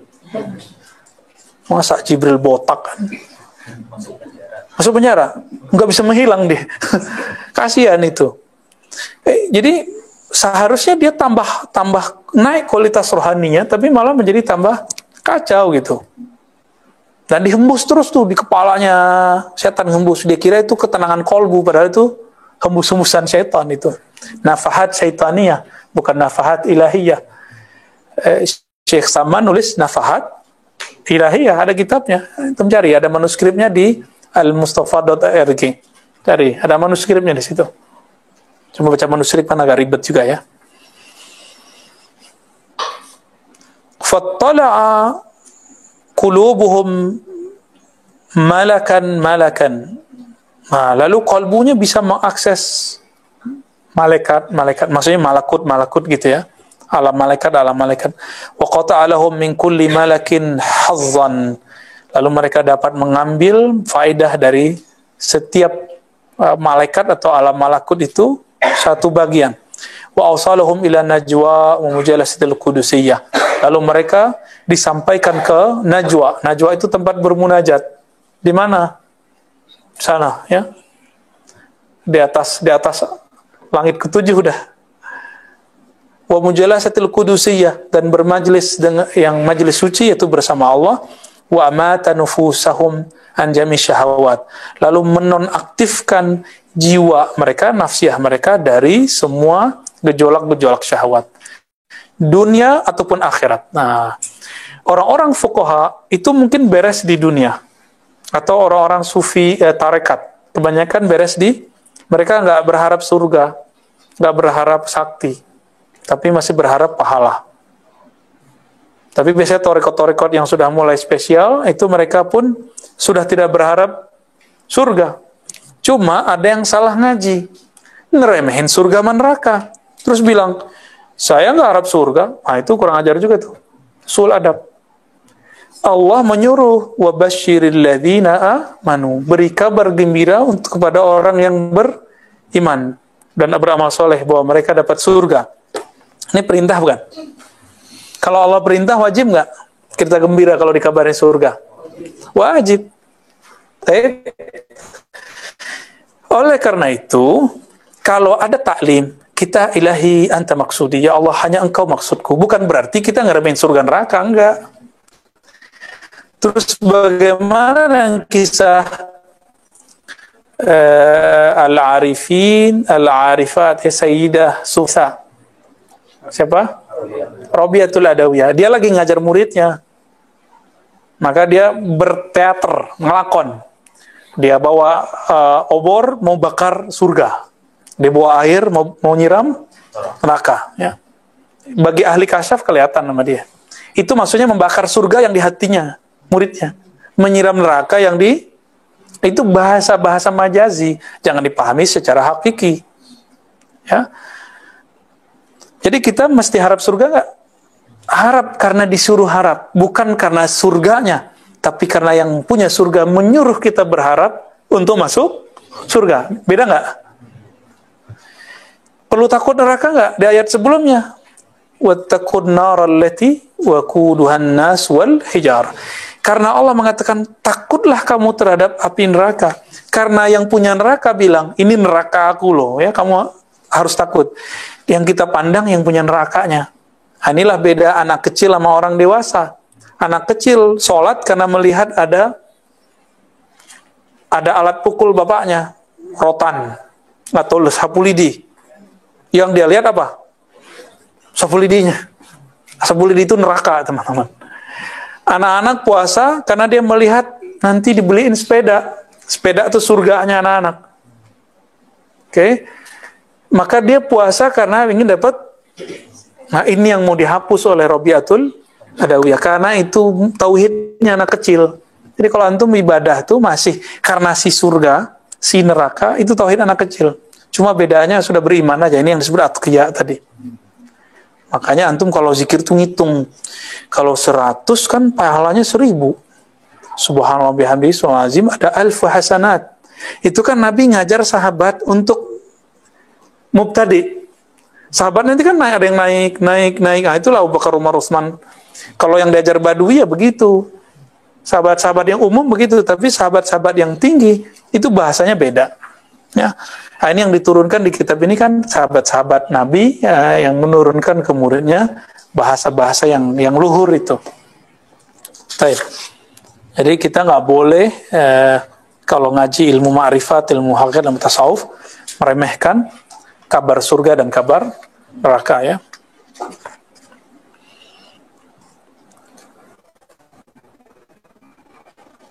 فامتلأت قلوبهم من عظمة الوحدانية فأنا يستفيقون لذكر النفوس. Nah, ini jalan pintas ketika orang susah amat. Kita kalau ngelola nafsu ya susah. Antum kalau mau ngejar wiridan sebanyak-banyaknya itu nggak kuat seperti imam dulu. Pekan lalu saya cerita tentang Karz bin Wabrah. Berapa kali dia khatam setiap hari? Setiap hari 3 kali. Ada yang sanggup? Itu setelah dia dapat Ismul Azam. Maka dia bisa masuk ke dimensi lain dan khatam Quran setiap hari 3 kali. Sayyidina Utsman 8 kali. Kok bisa ya? Ya karena mereka dapat Ismul Azam. Ismul Azam itu bisa memendekkan waktu, bisa melebarkan waktu. Kelebihannya. Waktu, jarak yang jauh jadi pendek, jarak yang pendek jadi jauh. Masih ingat Sayyidina Ali mau sholat asar, udah separuh, mataharinya udah terbenam. Nabi ngomong ke matahari, bro, tunggu dulu. Jangan terbenam dulu. Kejadian nggak di Sahih Bukhari itu? Kejadian, dan hadisnya sahih. Kenapa? Nabi punya Ismul Azam, bisa berdialog dengan alam semesta. Alam semesta kan ada karena nur beliau. Tinggal beliau ngomong aja. Ini namanya hak jaiz. Secara ilmu takdir, jam sekian harus terbenam. Tapi kalau Nabi pakai hak jaiznya, maka terjadi khariqul adah. Ya, hukum-hukum alam itu akan berubah. Enggak boleh sering-sering, makanya Nabi pakai hak jaiz. Ini waliullah al-ghaus, kalau mau dengan doanya itu bisa hilang nih corona dan sekejap. Tapi beliau nggak boleh. Karena beliau harus mengikuti jalur rukun iman yang keenam. Beriman kepada takdir baik dan buruk. Sehingga semua orang nanti udah ngomong, mata nasrullah. Seperti di ayat itu. Kapan bantuan Allah? Baru nanti muncul doanya naik. Baru nanti hilang coronanya. Muncullah Dajjal. Wallahu alam ya. Lebih repot lagi. Jadi kalau antum mau sekarang juga nih hilang corona, siap-siap Dajjalnya langsung keluar. Siap. Ngaji kitabnya belum beres. Saya masih ingat ya. Kalau kita baca hadis Abu Daud ya, seingat saya, antum kalau di Riyadhus Shalihin kan ada ya, atau langsung ke Sunan Abu Daud tentang fitnah akhir zaman. Semua orang yang merasa dirinya selamat atau beriman, kalau ketemu Dajjal, lewat. Langsung musyrik. Kecuali dia punya ma'rifat sampai ke dalam dirinya. Sehingga dikisahkan bahwa ada pemuda di Palestina, di Al-Quds, ya, dia datang ketemu Dajjal, lalu Dajjal belah dirinya. Kata Dajjal, kalau aku belah badanmu, aku matikan kamu, lalu aku hidupkan, engkau percaya nggak? Ya coba aja gitu. Dibelahlah, gergaji, mirip kayak di film-film itu ya. Cet, berdua, dihidupin lagi sama dia. Berarti si Dajjal bisa, nah maka namanya Al-Masih, Masih palsu. Karena ada Al-Masih Isa juga bisa menghidupkan, ini Al-Masih sama-sama bisa menghidupkan. Antum gimana tuh kalau udah ketemu gitu? Kuat nggak? Orangnya udah ada sekarang di Al-Quds. Ya. Cuma umurnya berapa kita nggak tahu. Ketika dia hidupkan kembali, apa kata dia? Saya tambah yakin bahwa engkau benar-benar Dajjal seperti yang dikabarkan oleh Rasulullah Sallallahu Alaihi Wasallam. Kirain Dajjal bakal menang kan? Nah, kalau kualitasnya kayak gitu, silakan ketemu Dajjal antum ya. Jangan sok-sokan. Kita nggak kuat ketemu. Dikasih krisis, nggak makan sehari 2 hari, 40 hari nggak makan gimana yo? Sehari kayak rasanya setahun. 2 hari udah kayak 2 tahun deh. Tapi bagi orang beriman, kata Nabi, sehari kayak setahun, hari kedua kayak sebulan, hari ketiga kayak seminggu, hari keempat kayak sehari sampai hari terakhir. Baru normal hidupnya. Itu Imam Mahdi udah ngapain? Imam Mahdi sedang melakukan futuhat kemana-mana. Tiba-tiba Dajjal keluar. 40 hari doang sama dengan 40 tahun. Na'udzubillah min dzalik. Nah, di saat itulah nanti orang lihat kuburan, coba kalau saya mati gitu, ngomong itu. Itu yang disebut kasratul haraj. Ya. Nah, kalau dia nggak punya ilmu rohani sampai tembus ke ruhnya, cuma sampai di nafsiyahnya, nanti dia akan ngikutin Dajjal. Karena Dajjal dia awal-awal akan ngaku jadi wali. Lama-lama jadi Tuhan ngakunya. Na'udzubillah min dzalik. Maka bagi saya sudah hampir wajib lah sekali atau 2 kali sehari baca doa Allahumma a'udzubika min fitnatil qabri wa adzabin nar wa fitnati masihid dajjal. Itu sudah hampir wajib. Dan setiap nabi setelah Nabi Musa selalu pesan ke umatnya, hati-hati Dajjal, hati-hati Dajjal. Berarti Dajjal itu memerangi semua nabi enggak? Nah, maka antum lihat setelah Nabi Musa, jika ada nabi dibunuh di dalam pohon, nabi dikejar-kejar, itu yang ngerjain si Dajjal itu. Dengan nama yang berganti-ganti. Saat Nabi Muhammad SAW lahir, tertutuplah semuanya. Dajjal kemudian dilarikan ke pulau yang wallahu alam sekarang di mana ya. Kita serahkan ilmunya kepada Allah dan kita minta Allah supaya menjaga kita dari fitnah Masih Dajjal. Jadi ada jalan pintas di akhir zaman. Kenapa kitab ini kemudian Allah takdirkan kita buka sekarang? Karena ini kitab ma'rifat. Karena, ada akhfalah ya. Insyaallah marhaban. Ya akhfalah. Al-Butuni. Ketutup cahaya. Ya. Jadi di balik cahaya kita nggak bisa lihat ya. Mulai menjalani thariqah itu dari thariqatul ma'rifah. Jadi mulainya dari ngaji.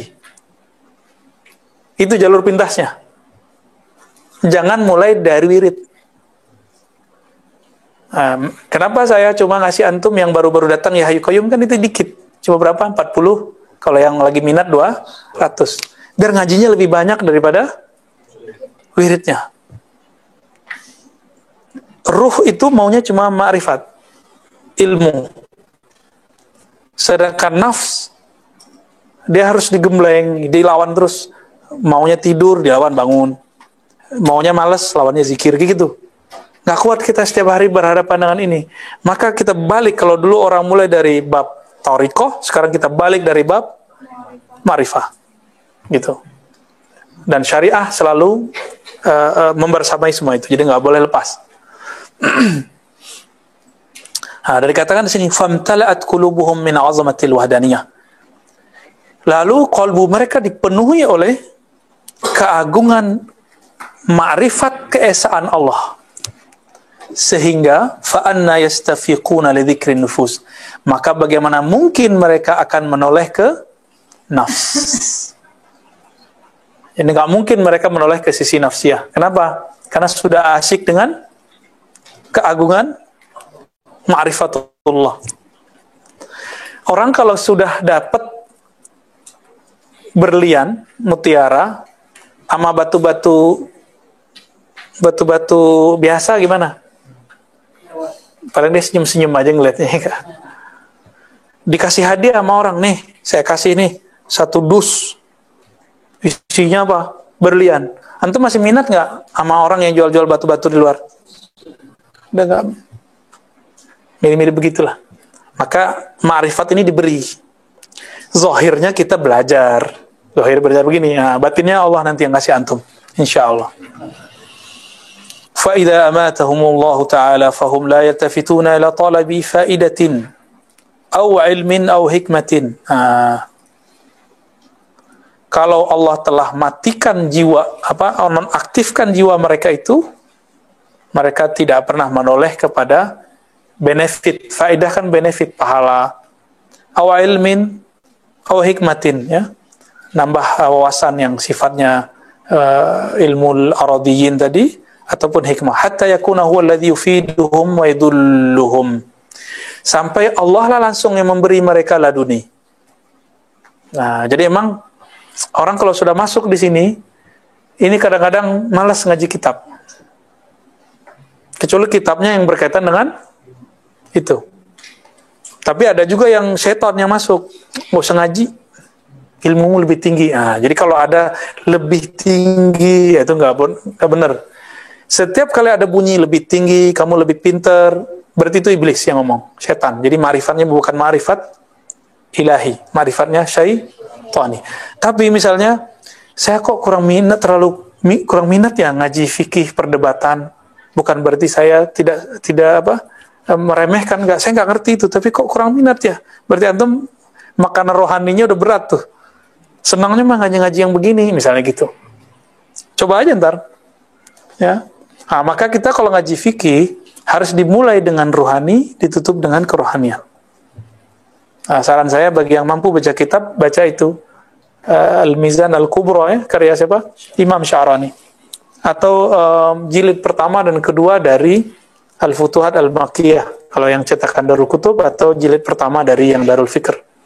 Itu ada di situ tentang hikmah dari semua ibadah. Jadi orang beribadah itu nggak hanya cari-cari pahala lagi, tapi bagaimana mendekat kepada Allah Subhanahu wa taala. Antum kalau ada orang pengen mendekat kepada kita karena kita, ada orang yang pengen mendekat sama kita karena ingin dapat gaji dari kita, dapat duit, dapat benefit. Mana yang mau dijadiin teman? Yang pertama, yang kedua? Nah, itulah yang disebut ahlul mujalasah, temannya Allah, yang mencintai Allah karena Allah, bukan karena surga.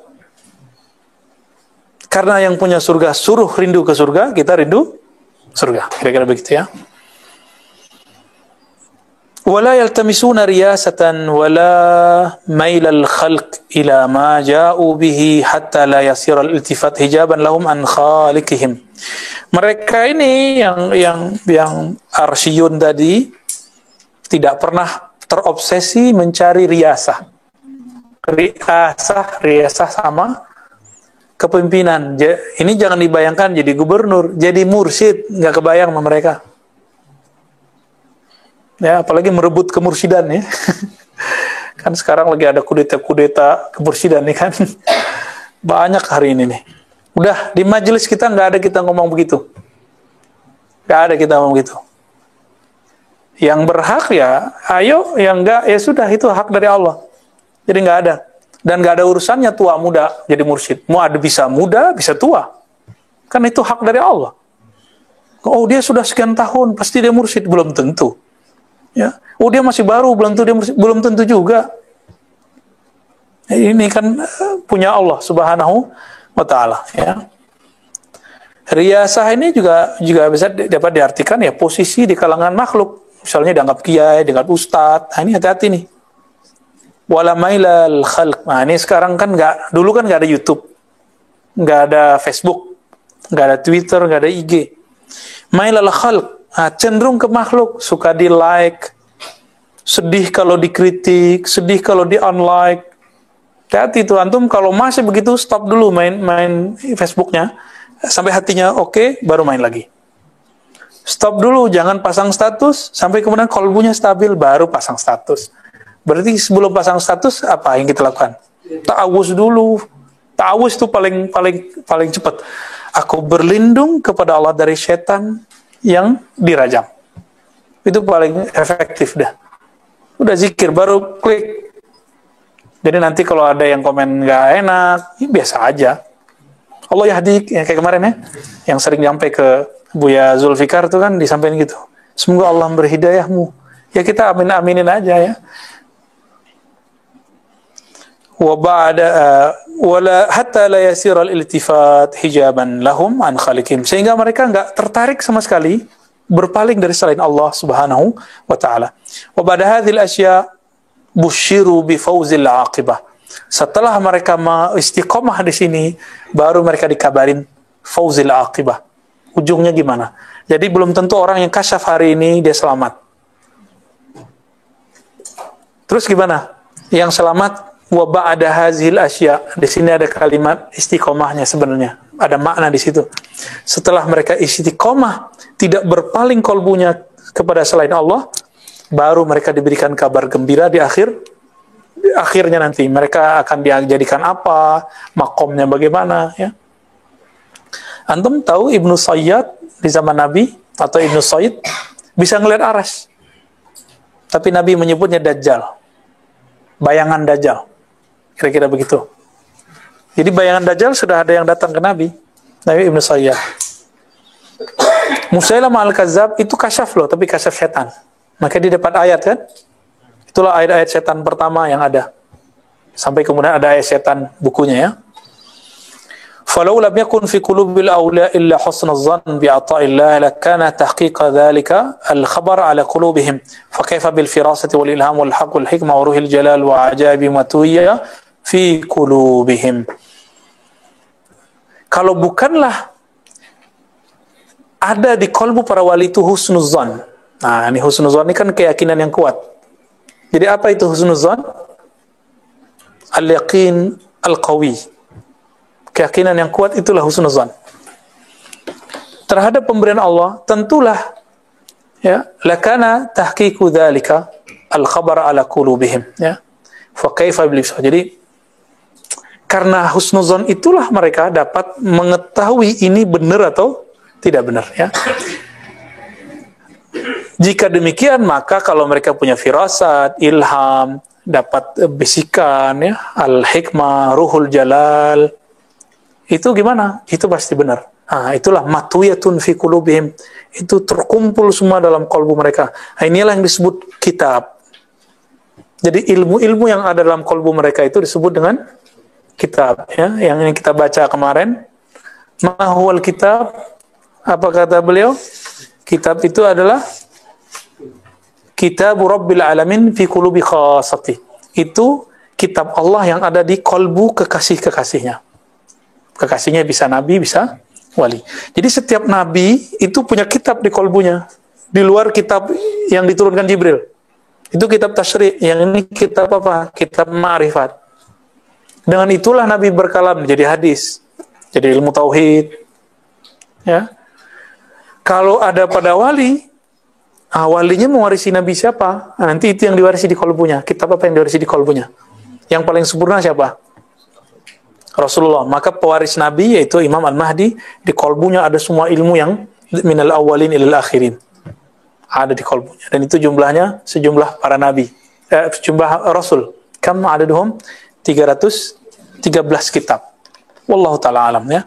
Fakulluha muhaqqaqun wa musaddaqu hadzal khabar, atau muhaqqiqun wa musaddiqu hadzal khabar. Summa saqina tulqil khabara fil qalb, fa kaifa yumkinuhu al-wali raddahu khabar al-bushra. Jadi karena ini dari Allah, masuk ke dalam kalbu, bentuknya kabar gembira, bagaimana mungkin seorang wali bisa menolaknya? Kira-kira seperti itu, ya. Ya, 2 halaman dong, udah jam 6. Ada pertanyaan nggak? Ya, fadhal Ustaz Eka.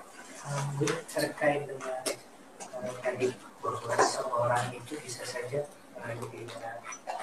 bisa kasyaf tapi tidak berhasil di ayat. Dan itu juga ada poin bahwa kalau tertinggi itu istiqomah. Ya. Kalau ada kasus di mana orang istiqomah tapi tidak kasyaf, apakah itu menjadi dalam konteks makom wilayah akan lebih tinggi dibanding kasyaf tapi tidak istiqomah? Ujian orang istiqomah adalah nyari-nyari kasyaf. Jadi pertanyaannya nih, kalau tadi ada orang kasyaf nggak istiqomah, sekarang dibalik, ada nggak orang istiqomah nggak kasyaf? Iya bener. Ada orang yang merasa dirinya istiqomah, nyari kasyaf, maka dia abdul kasyaf, dia hamba kasyaf, nggak usah dikari kasyaf. Ciri-cirinya apa? Itu di sininya, fikrohnya. Itu sebabnya kita zikir lataif nembak ini, diajak dia zikir, otak kita diajak zikir sehingga mengalir ke semua sel otak kita. Jadi dia nggak mikir macam-macam lagi. Nah, di situ ada kepasrahan. Jadi orang kalau benar nih zikir otaknya, dia bisa fokus, titik khusyuk di situ. Jadi saya kalau nggak belajar khusyuk, nggak perlu pakai teori-teori harus sholat di tengah hutan, harus sholat dengan suara gemercik air, itu mah lebay, ya.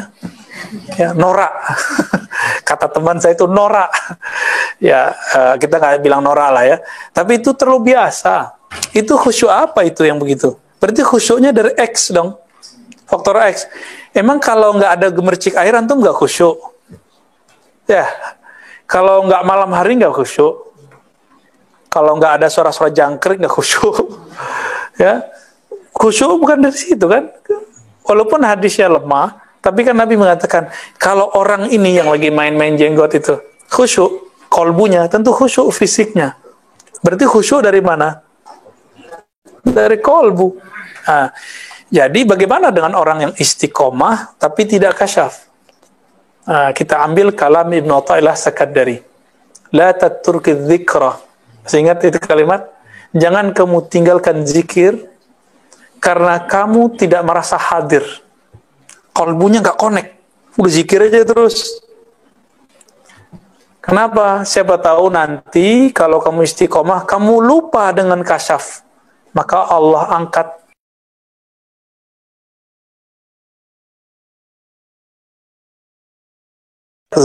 sadar bahwa kita lagi baca. Tapi di sini akan terasa capek. Terusin dulu, ngitung itu masih oke. Kalau istiqomah lupa kalau kita berharap kasyaf. Jadi orang dikasih kasyaf, kalau dia lupa dia pengen kasyaf. Dia ditanggalkan obsesi itu. Sehingga dia tidak menjadi hamba kasyaf. Baru Allah naikin ke zikir setelah yaqzah, zikir gaib, zikir yaqzah, sekarang zikir hudur. Ada rasa hadir yang punya nama di kolbu. Itu udah naik tuh, udah level 3 tuh.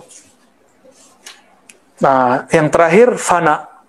Kita nggak ingat lagi hatta sama diri kita, nggak mungkin nggak lupa kali. Nah, di saat itulah orang merasakan ajaib wahdaniyatillah, keagungan, keesaan Allah SWT. Inilah makna kul huwallahu ahad. Katakanlah Allah benar-benar dia ahad. Ya, karena Allah wala syai'amah. Baru terbukti itu hadis Sahih Bukhari, riwayat Abu Musa al-Ash'ari, ditanya, bagaimanakah Allah ya Rasulullah? Beliau mengatakan, Allah ada dan tidak ada bersamanya. Nanti aku akan merasakan itu. Semoga kita sampai ke sana. Amin. Ya. Jadi gimana caranya? Nah, maka harus digembleng oleh seorang guru yang dia wusul kepada Allah. Pasti guru ini dia sudah digembleng juga sama gurunya. Nggak mungkin nyampe-nyampe sendiri. Ya. Antum bisa wisuda S1 ada pembimbing skripsi nggak? S2 ada pembimbing tesis, S3 ada disertasi. Masa urusan dunia ada pembimbingnya? Sombong sekali kau, ya. Kok bilang saya nggak perlu pembimbing dalam thariqat, ya? Banyak kan yang ngomong begitu. Iya, langsung saja kepada Al-Quran dan Sunnah. Akhirnya jika ada wisuda di kampus, dia wisuda bodong deh. Jadi wisuda walinya wisuda bodong. Dia diangkat jadi wali, dirinya yang angkat dia jadi wali, atau jamaahnya angkat dia jadi wali. Kemursidan itu mirip loh kayak wisuda. Diijazahin, aku ijazahkan engkau seperti aku diijazahkan guruku. Itu wisuda itu. Dia nggak diangkat, ngaku-ngaku. Ya berarti dia apa dong? Pengangkatan bodong.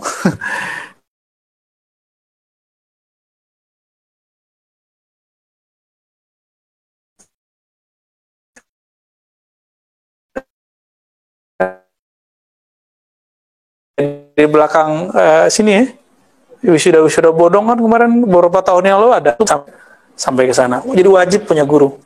Guru ini bisa dikasih, ini bisa enggak. Ini dikasih zikir, ini enggak. Ini ngaji aja deh. Nah, yang paling bagus itu ngaji. Ngaji paling bagus karena dia ma'rifat ruhnya langsung. Dan itulah jalan pintas. Thariqat itu kan berlatih dulu, muter. Kalau ruh langsung kepada Allah Subhanahu wa Ta'ala. Nah, ya semoga kita bisa ke sana lah. Amin ya rabbal alamin. Gitu, Sadeka ya.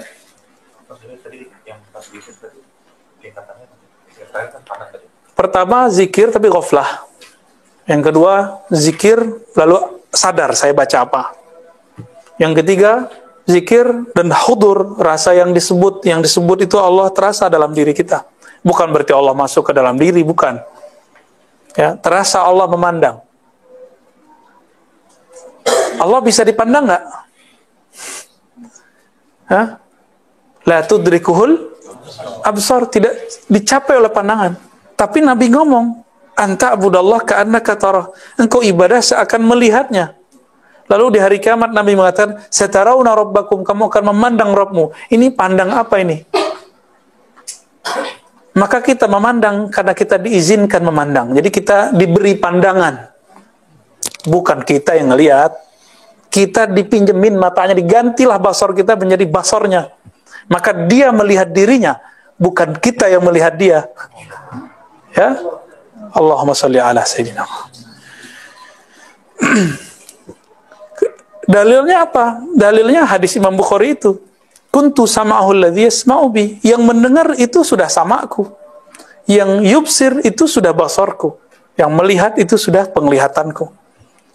Berarti kalau dia yang mendengar, dia yang melihat, berarti dia melihat dia. Huwa yara nafsahu. Kalau kita juga yang bilang aku bertauhid, saya melihat Allah, ya itu berarti masih ada sisi akunya di situ. Belum itu, masih belum usul yang kamal.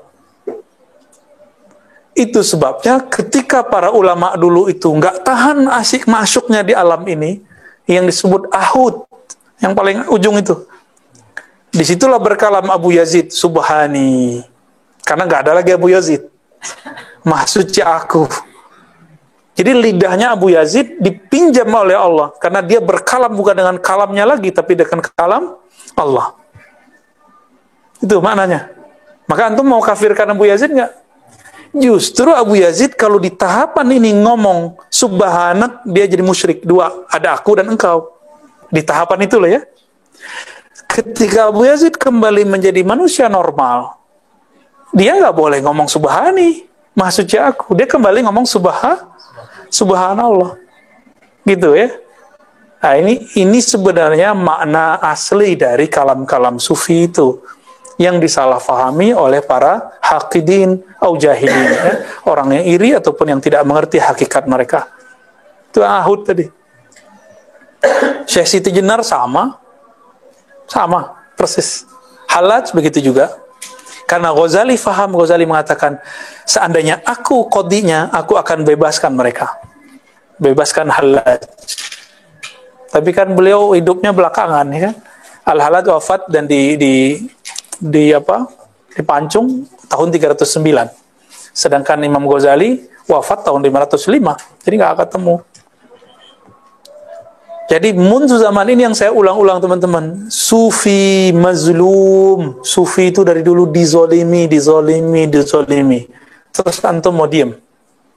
Nggak boleh. Kita kalau udah tahu ilmu ini kita nggak boleh diem. Kita kalau diem, syaitan akhras, setan yang membisu. Ya kita nggak mau ya. Maka kita ambil resiko. Dizindikkan orang, kita ambil risiko, dianggap sesat sama orang, dianggap syubhat sama orang, nggak ada urusan, ya. Karena ruh kita sudah merindukan Allah. Mau orang bilang apa, urusan mereka, ya. La nakhafu lawmata laim. Ini yang sedang kita latih. Tidak takut hujatan orang-orang yang menghujat dari kalangan yang jahil ataupun yang iri. Tapi kalau yang memahari kita, guru kita, baru kita takut. Orang alim yang mengenal ilmu ini negur kita, baru kita insaf. Ya, makanya saya tanya ke antum, kalau ada yang salah tolong ditegur. Kalau ada yang salah, kalau nggak ada ya kita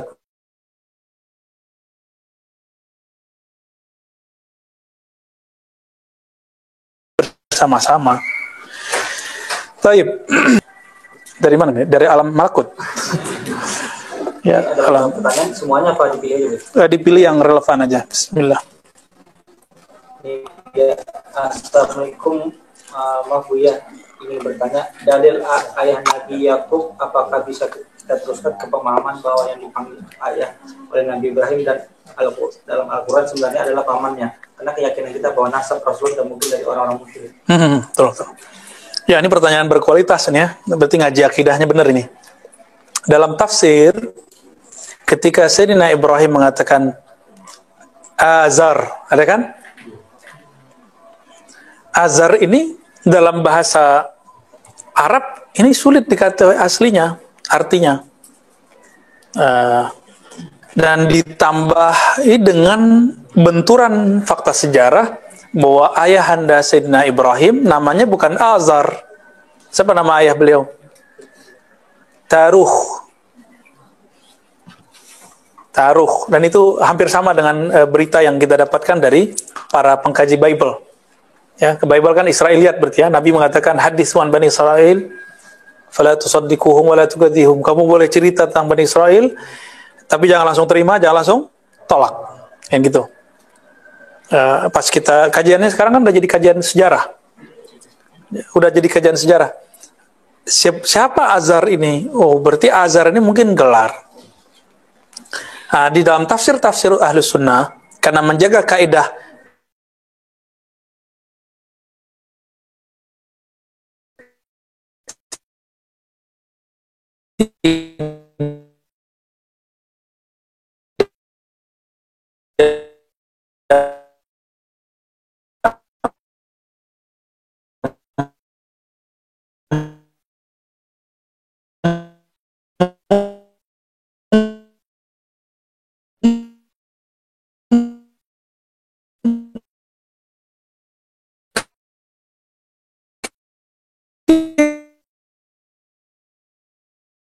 Nabi adalah musyrik.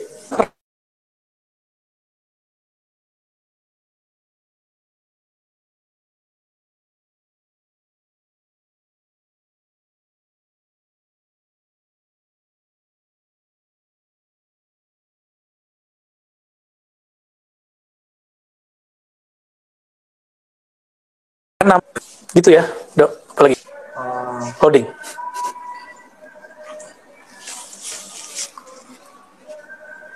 Iya. Mungkin Buya menanyakan dua pertanyaan. Kalau sudah di makam wali kok bisa tenggelam dalam zikir sampai nangis-nangis, padahal mereka jauh dari masjid, apa yang ditangisi dia? Yang kedua, Buya dengan kedudukan kemuliaan dan makom Rasulullah SAW, apakah benar bahwa beliau mengalami sakratul maut? Saya belum paham. Yang pertama, kalau ingetin ya, wali bisa nangis. Iya dong. Karena al-buka itu dua, bisa hal, bisa makom. Hal itu kondisi yang datang. Langsung Allah yang kasih itu warid. Kalau makom hasil istiqomah. Jadi orang kalau bermakom itu hasil istiqomah dia, tapi kan hakikatnya Allah juga yang bantu. Bentuknya kadang datang, kadang enggak, itu namanya hal. Dan Nabi Muhammad sendiri pun setiap sholat itu dadanya bergemuruh kadang, nggak selalu ya, kadang nangis.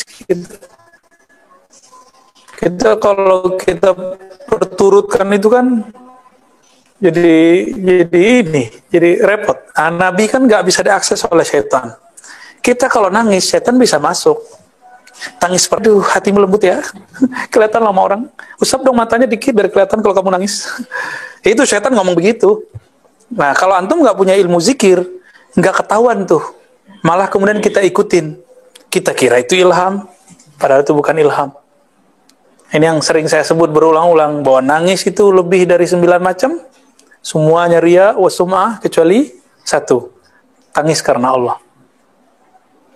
Nah, Nabi Muhammad kalau cerita tentang kudsiyah, arsyah, ya nangis mulu beliau. Wali bukan berarti nggak nangis-nangis, ya bisa nangis dia, kan perintah. Ya, bacalah Quran dan menangislah. Itu bagian. Orang pura-pura nangis ya dapat syafaat ya kan? Fa ilam tabku fatabaku. Jika kamu tidak mampu nangis, maka berpura-pura nangislah. Itu disebutkan di terjemahan pura-pura nangis. Itu dapat syafaat loh. Berusaha gitu kayak mau nangis. Padahal matanya yang kemudian dikasih cabai ya. Taib. Jadi wali bisa nangis. Iya. Jadi wali yang sudah tinggi bisa nangis. Wali kok bisa nangis ya? Dalam ilmu makomat, nangis satu jamal, satu jalal. Jamal karena melihat muncul rasa takut dalam hati ketika Allah memandang. Takut berdosa, takut, nah ini bisa juga. Maka untuk tahapan tertentu, kita kadang-kadang perlu, ya bukan saya bilang wajib ya. Orang-orang kayak antum nih soleh-soleh ini. Kan soleh-soleh nih, solmet. Soleh imut-imut, solmut. Karena udah soleh dari dulu, lalu merasa suci, Allah jebloskan sesekali ke dunia maksiat. Supaya jika zikir nanti nangis. Kita akan begitu. Jadi antum yang susah nangis, itu harus minta ampun kepada Allah. Kenapa hati ini keras? Mungkin karena merasa suci kali. Coba aja, nanti maksiatnya gak jauh-jauh. Bisa di handphonenya, bisa di mana-mana bisa kita maksiat. Ketika kita maksiat, ada perasaan cepat kembali. Nah, ini berarti hidayah masih ada. Tapi kalau kemudian antum merasa, ya sudahlah, hancur-hancur sekalian, di istidroj dia. Kan kita gak ada yang selamat nih dari dosa. Karena kita gak ada yang selamat dari dosa, cepat kembali ketika berdosa. Kan besok gak tahu juga nih. Antum besok bener gak? Sama, saya juga gak tahu. Bisa jadi saya besok maksiat, antum maksiat. Maka jangan pandang guru kesuciannya, teman kesuciannya, pandang bahwa dia sedang membawa ilmu. Pandang teman kita bahwa mereka pencinta ilmu. Kalau antum pandang kesucian, nggak ada orang suci di dunia. Ya, saya kalau mikirin itu nggak berani buka kitab saya. Wah, saya belum pantas ya. Kapan mau pantas? Mati duluan kali baru pantas. Belum tentu juga. Mau orang mati selesai masalah. Enggak, orang mati nyari ma'rifat lagi. Mumpung masih di sini kita buka kitab ma'rifat. Jadi inilah alasannya kenapa kita masih buka kitab. Kalau saya mau kan bisa aja pakai ilham. Tapi kan nanti susah memverifikasinya. Ini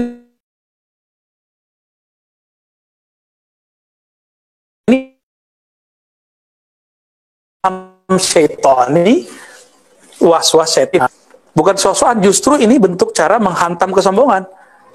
Karena kalau kami dulu ngaji, saya kalau ngaji dulu sampai jam 2 malam dengan guru-guru, saya itu nggak ada baca kitab, kita remehin. Kitab lewat, taruh, malah dilempar sama orang-orang itu. Nggak ada mereka ngaji pakai kitab. malah diejek. Hari gini masih berkitab. Antum punya kitab di kolbu malah digituin. Kita nggak mau ngomong begitu. Kita siapa? Ya, emang kita bisa mengenal ini kitab setan apa kitab? Ya, malaikat kita nggak tahu ya. Nah, maka ini kira-kira guidance-nya. Jadi biar antum nanti kalau ada bisik-bisikan langsung cut. Wah, ini nggak bener nih. Ini setan. Tinggalin. Ya. Taib. Yang kedua tadi apa? Kedudukan Buya dan kedudukan kemuliaan dan makam Rasulullah. Sallallahu alaihi wasallam. Beliau mengalami sakratul maut. Beliau meminta. Jadi Nabi itu meminta dapat sakratul maut. Kalau orang nggak usah Nabi, orang soleh aja, antum belum punya zikir kolbu nih, Allah, Allah. Malaikat kalau lihat itu nggak berani nyabutnya kenceng-kenceng. Itu meninggal kayak orang bangun tidur, tertidur bangun, bangun-bangun dari alam kubur.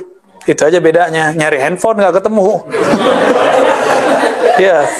Tapi kalau udah biasa tidurnya dengan zikrullah, pas bangun tidur lafaz pertamanya apa? Maka nih, kalau mau tidur setelah baca zikir Fatimah, zikir apa kita? La ilaha illallah Muhammadur Rasulullah. Tambahin kan udah akhir zaman kan?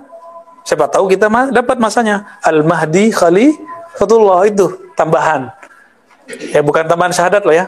Ini cuma semoga kita ketemu mereka, ketemu beliau. Jadi kalau mau tidur, mau bangun, itu kalam terakhir kalau bisa. La ilaha illallah atau asyhadu an la ilaha illallah asyhadu Rasulullah. Tapi asyhadunya enggak usah deh, pakai la ilaha aja.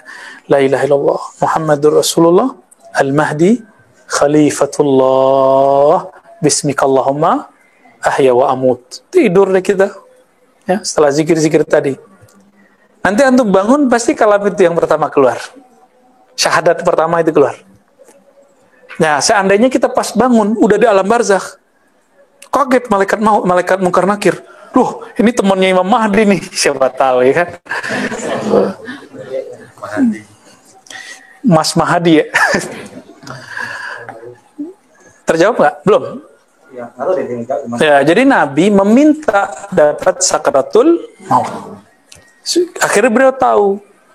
Nah, kalau bahasa pendekatan lainnya, ini mirip-mirip orang Kristen, tapi ini bukan Kristen ya. Ini bukan ngambil dari Kristen. Dalam ajaran Kristen kan diyakini bahwa Yesus menebus dosa. Kira-kira begitu ya. Tapi kita boleh loh interpretasi. Nabi itu meminta sakitnya sakratul maut umatnya, itu beliau nanggung. Kira-kira begitu. Makanya beliau berkalam, ummati, umatku, umatku. Diambil itu sakitnya antum mau mati itu udah diambil sama Nabi. Makanya banyak-banyak salawat sama Nabi. Kalau nggak ada salawat sama Nabi, kita nggak ada. Hawa itu boleh digauli oleh Sayyidina Adam dengan salawat. Berarti di ujung rambut kita sampai ujung kaki kita, kalau dibacain salawat dia pasti merinding. Kenapa? Itu mahar mbahku Sayyidina Adam. Ada di sini dari ujung rambut kita sampai ujung kaki. Maka antum kalau beri itu haknya, dia akan merindukan Sayyidina Adam, Sayyidatuna Hawa, bahkan Sayyidina Nabi Sallallahu Alaihi Wasallam. Jadi jangan lupa, kalau bagi saya salawat udah wajib, ya udah wajib, nggak sunat lagi. Allah kok langsung bersalawat dan Allah yang langsung memerintahkan salawat, ya kan? Coba antum lihat, Allah berhaji nggak? Allah zakat nggak? Zakat bener loh, duit, nggak kan? Allah sholat nggak? Tapi Allah bersalawat. Berarti salawat itu adalah ibadah azali. Ibadah azali itu. Dan orang yang bersalawat, maka ruhnya tua. Ruhnya langsung dewasa. Apalagi kalau dia mengenal siapa yang dia salawatin. Nah, saya diperintahkan guru saya untuk memperkenalkan nama-nama Nabi itu. Nanti ba'da maghrib ingetin saya. Antum kalau sebut nama itu, namanya kita sudah kenal semua. Tinggal mengenalnya. Udah pernah kita jelaskan pekan lalu, ya, tapi yang nggak direkam ya. Ya, nama-nama beliau. Kalau kita menyebut nama itu dalam salawat, itu udah sama kayak salawat azaliyah. Yang antum tahu kan selama ini salawat Jibril gitu ya. Ada salawat yang lebih tinggi dari itu. Ya, Allahumma salli ala Sayyidina Ahmad wa ala ali Muhammad wal mahdi khalifatillahi ahad. Lanjut. Apa cukup? Udah ya? Alhamdulillah rabbil alamin. Subhanakallah wa bihamdika asyhadu an la ilaha illa anta astaghfiruka wa atubu ilaik. Semoga bermanfaat. Bagi yang ada waktu silakan dilanjut sampai maghrib ya. Kasih jalan buat teman-teman akhwat. Assalamualaikum.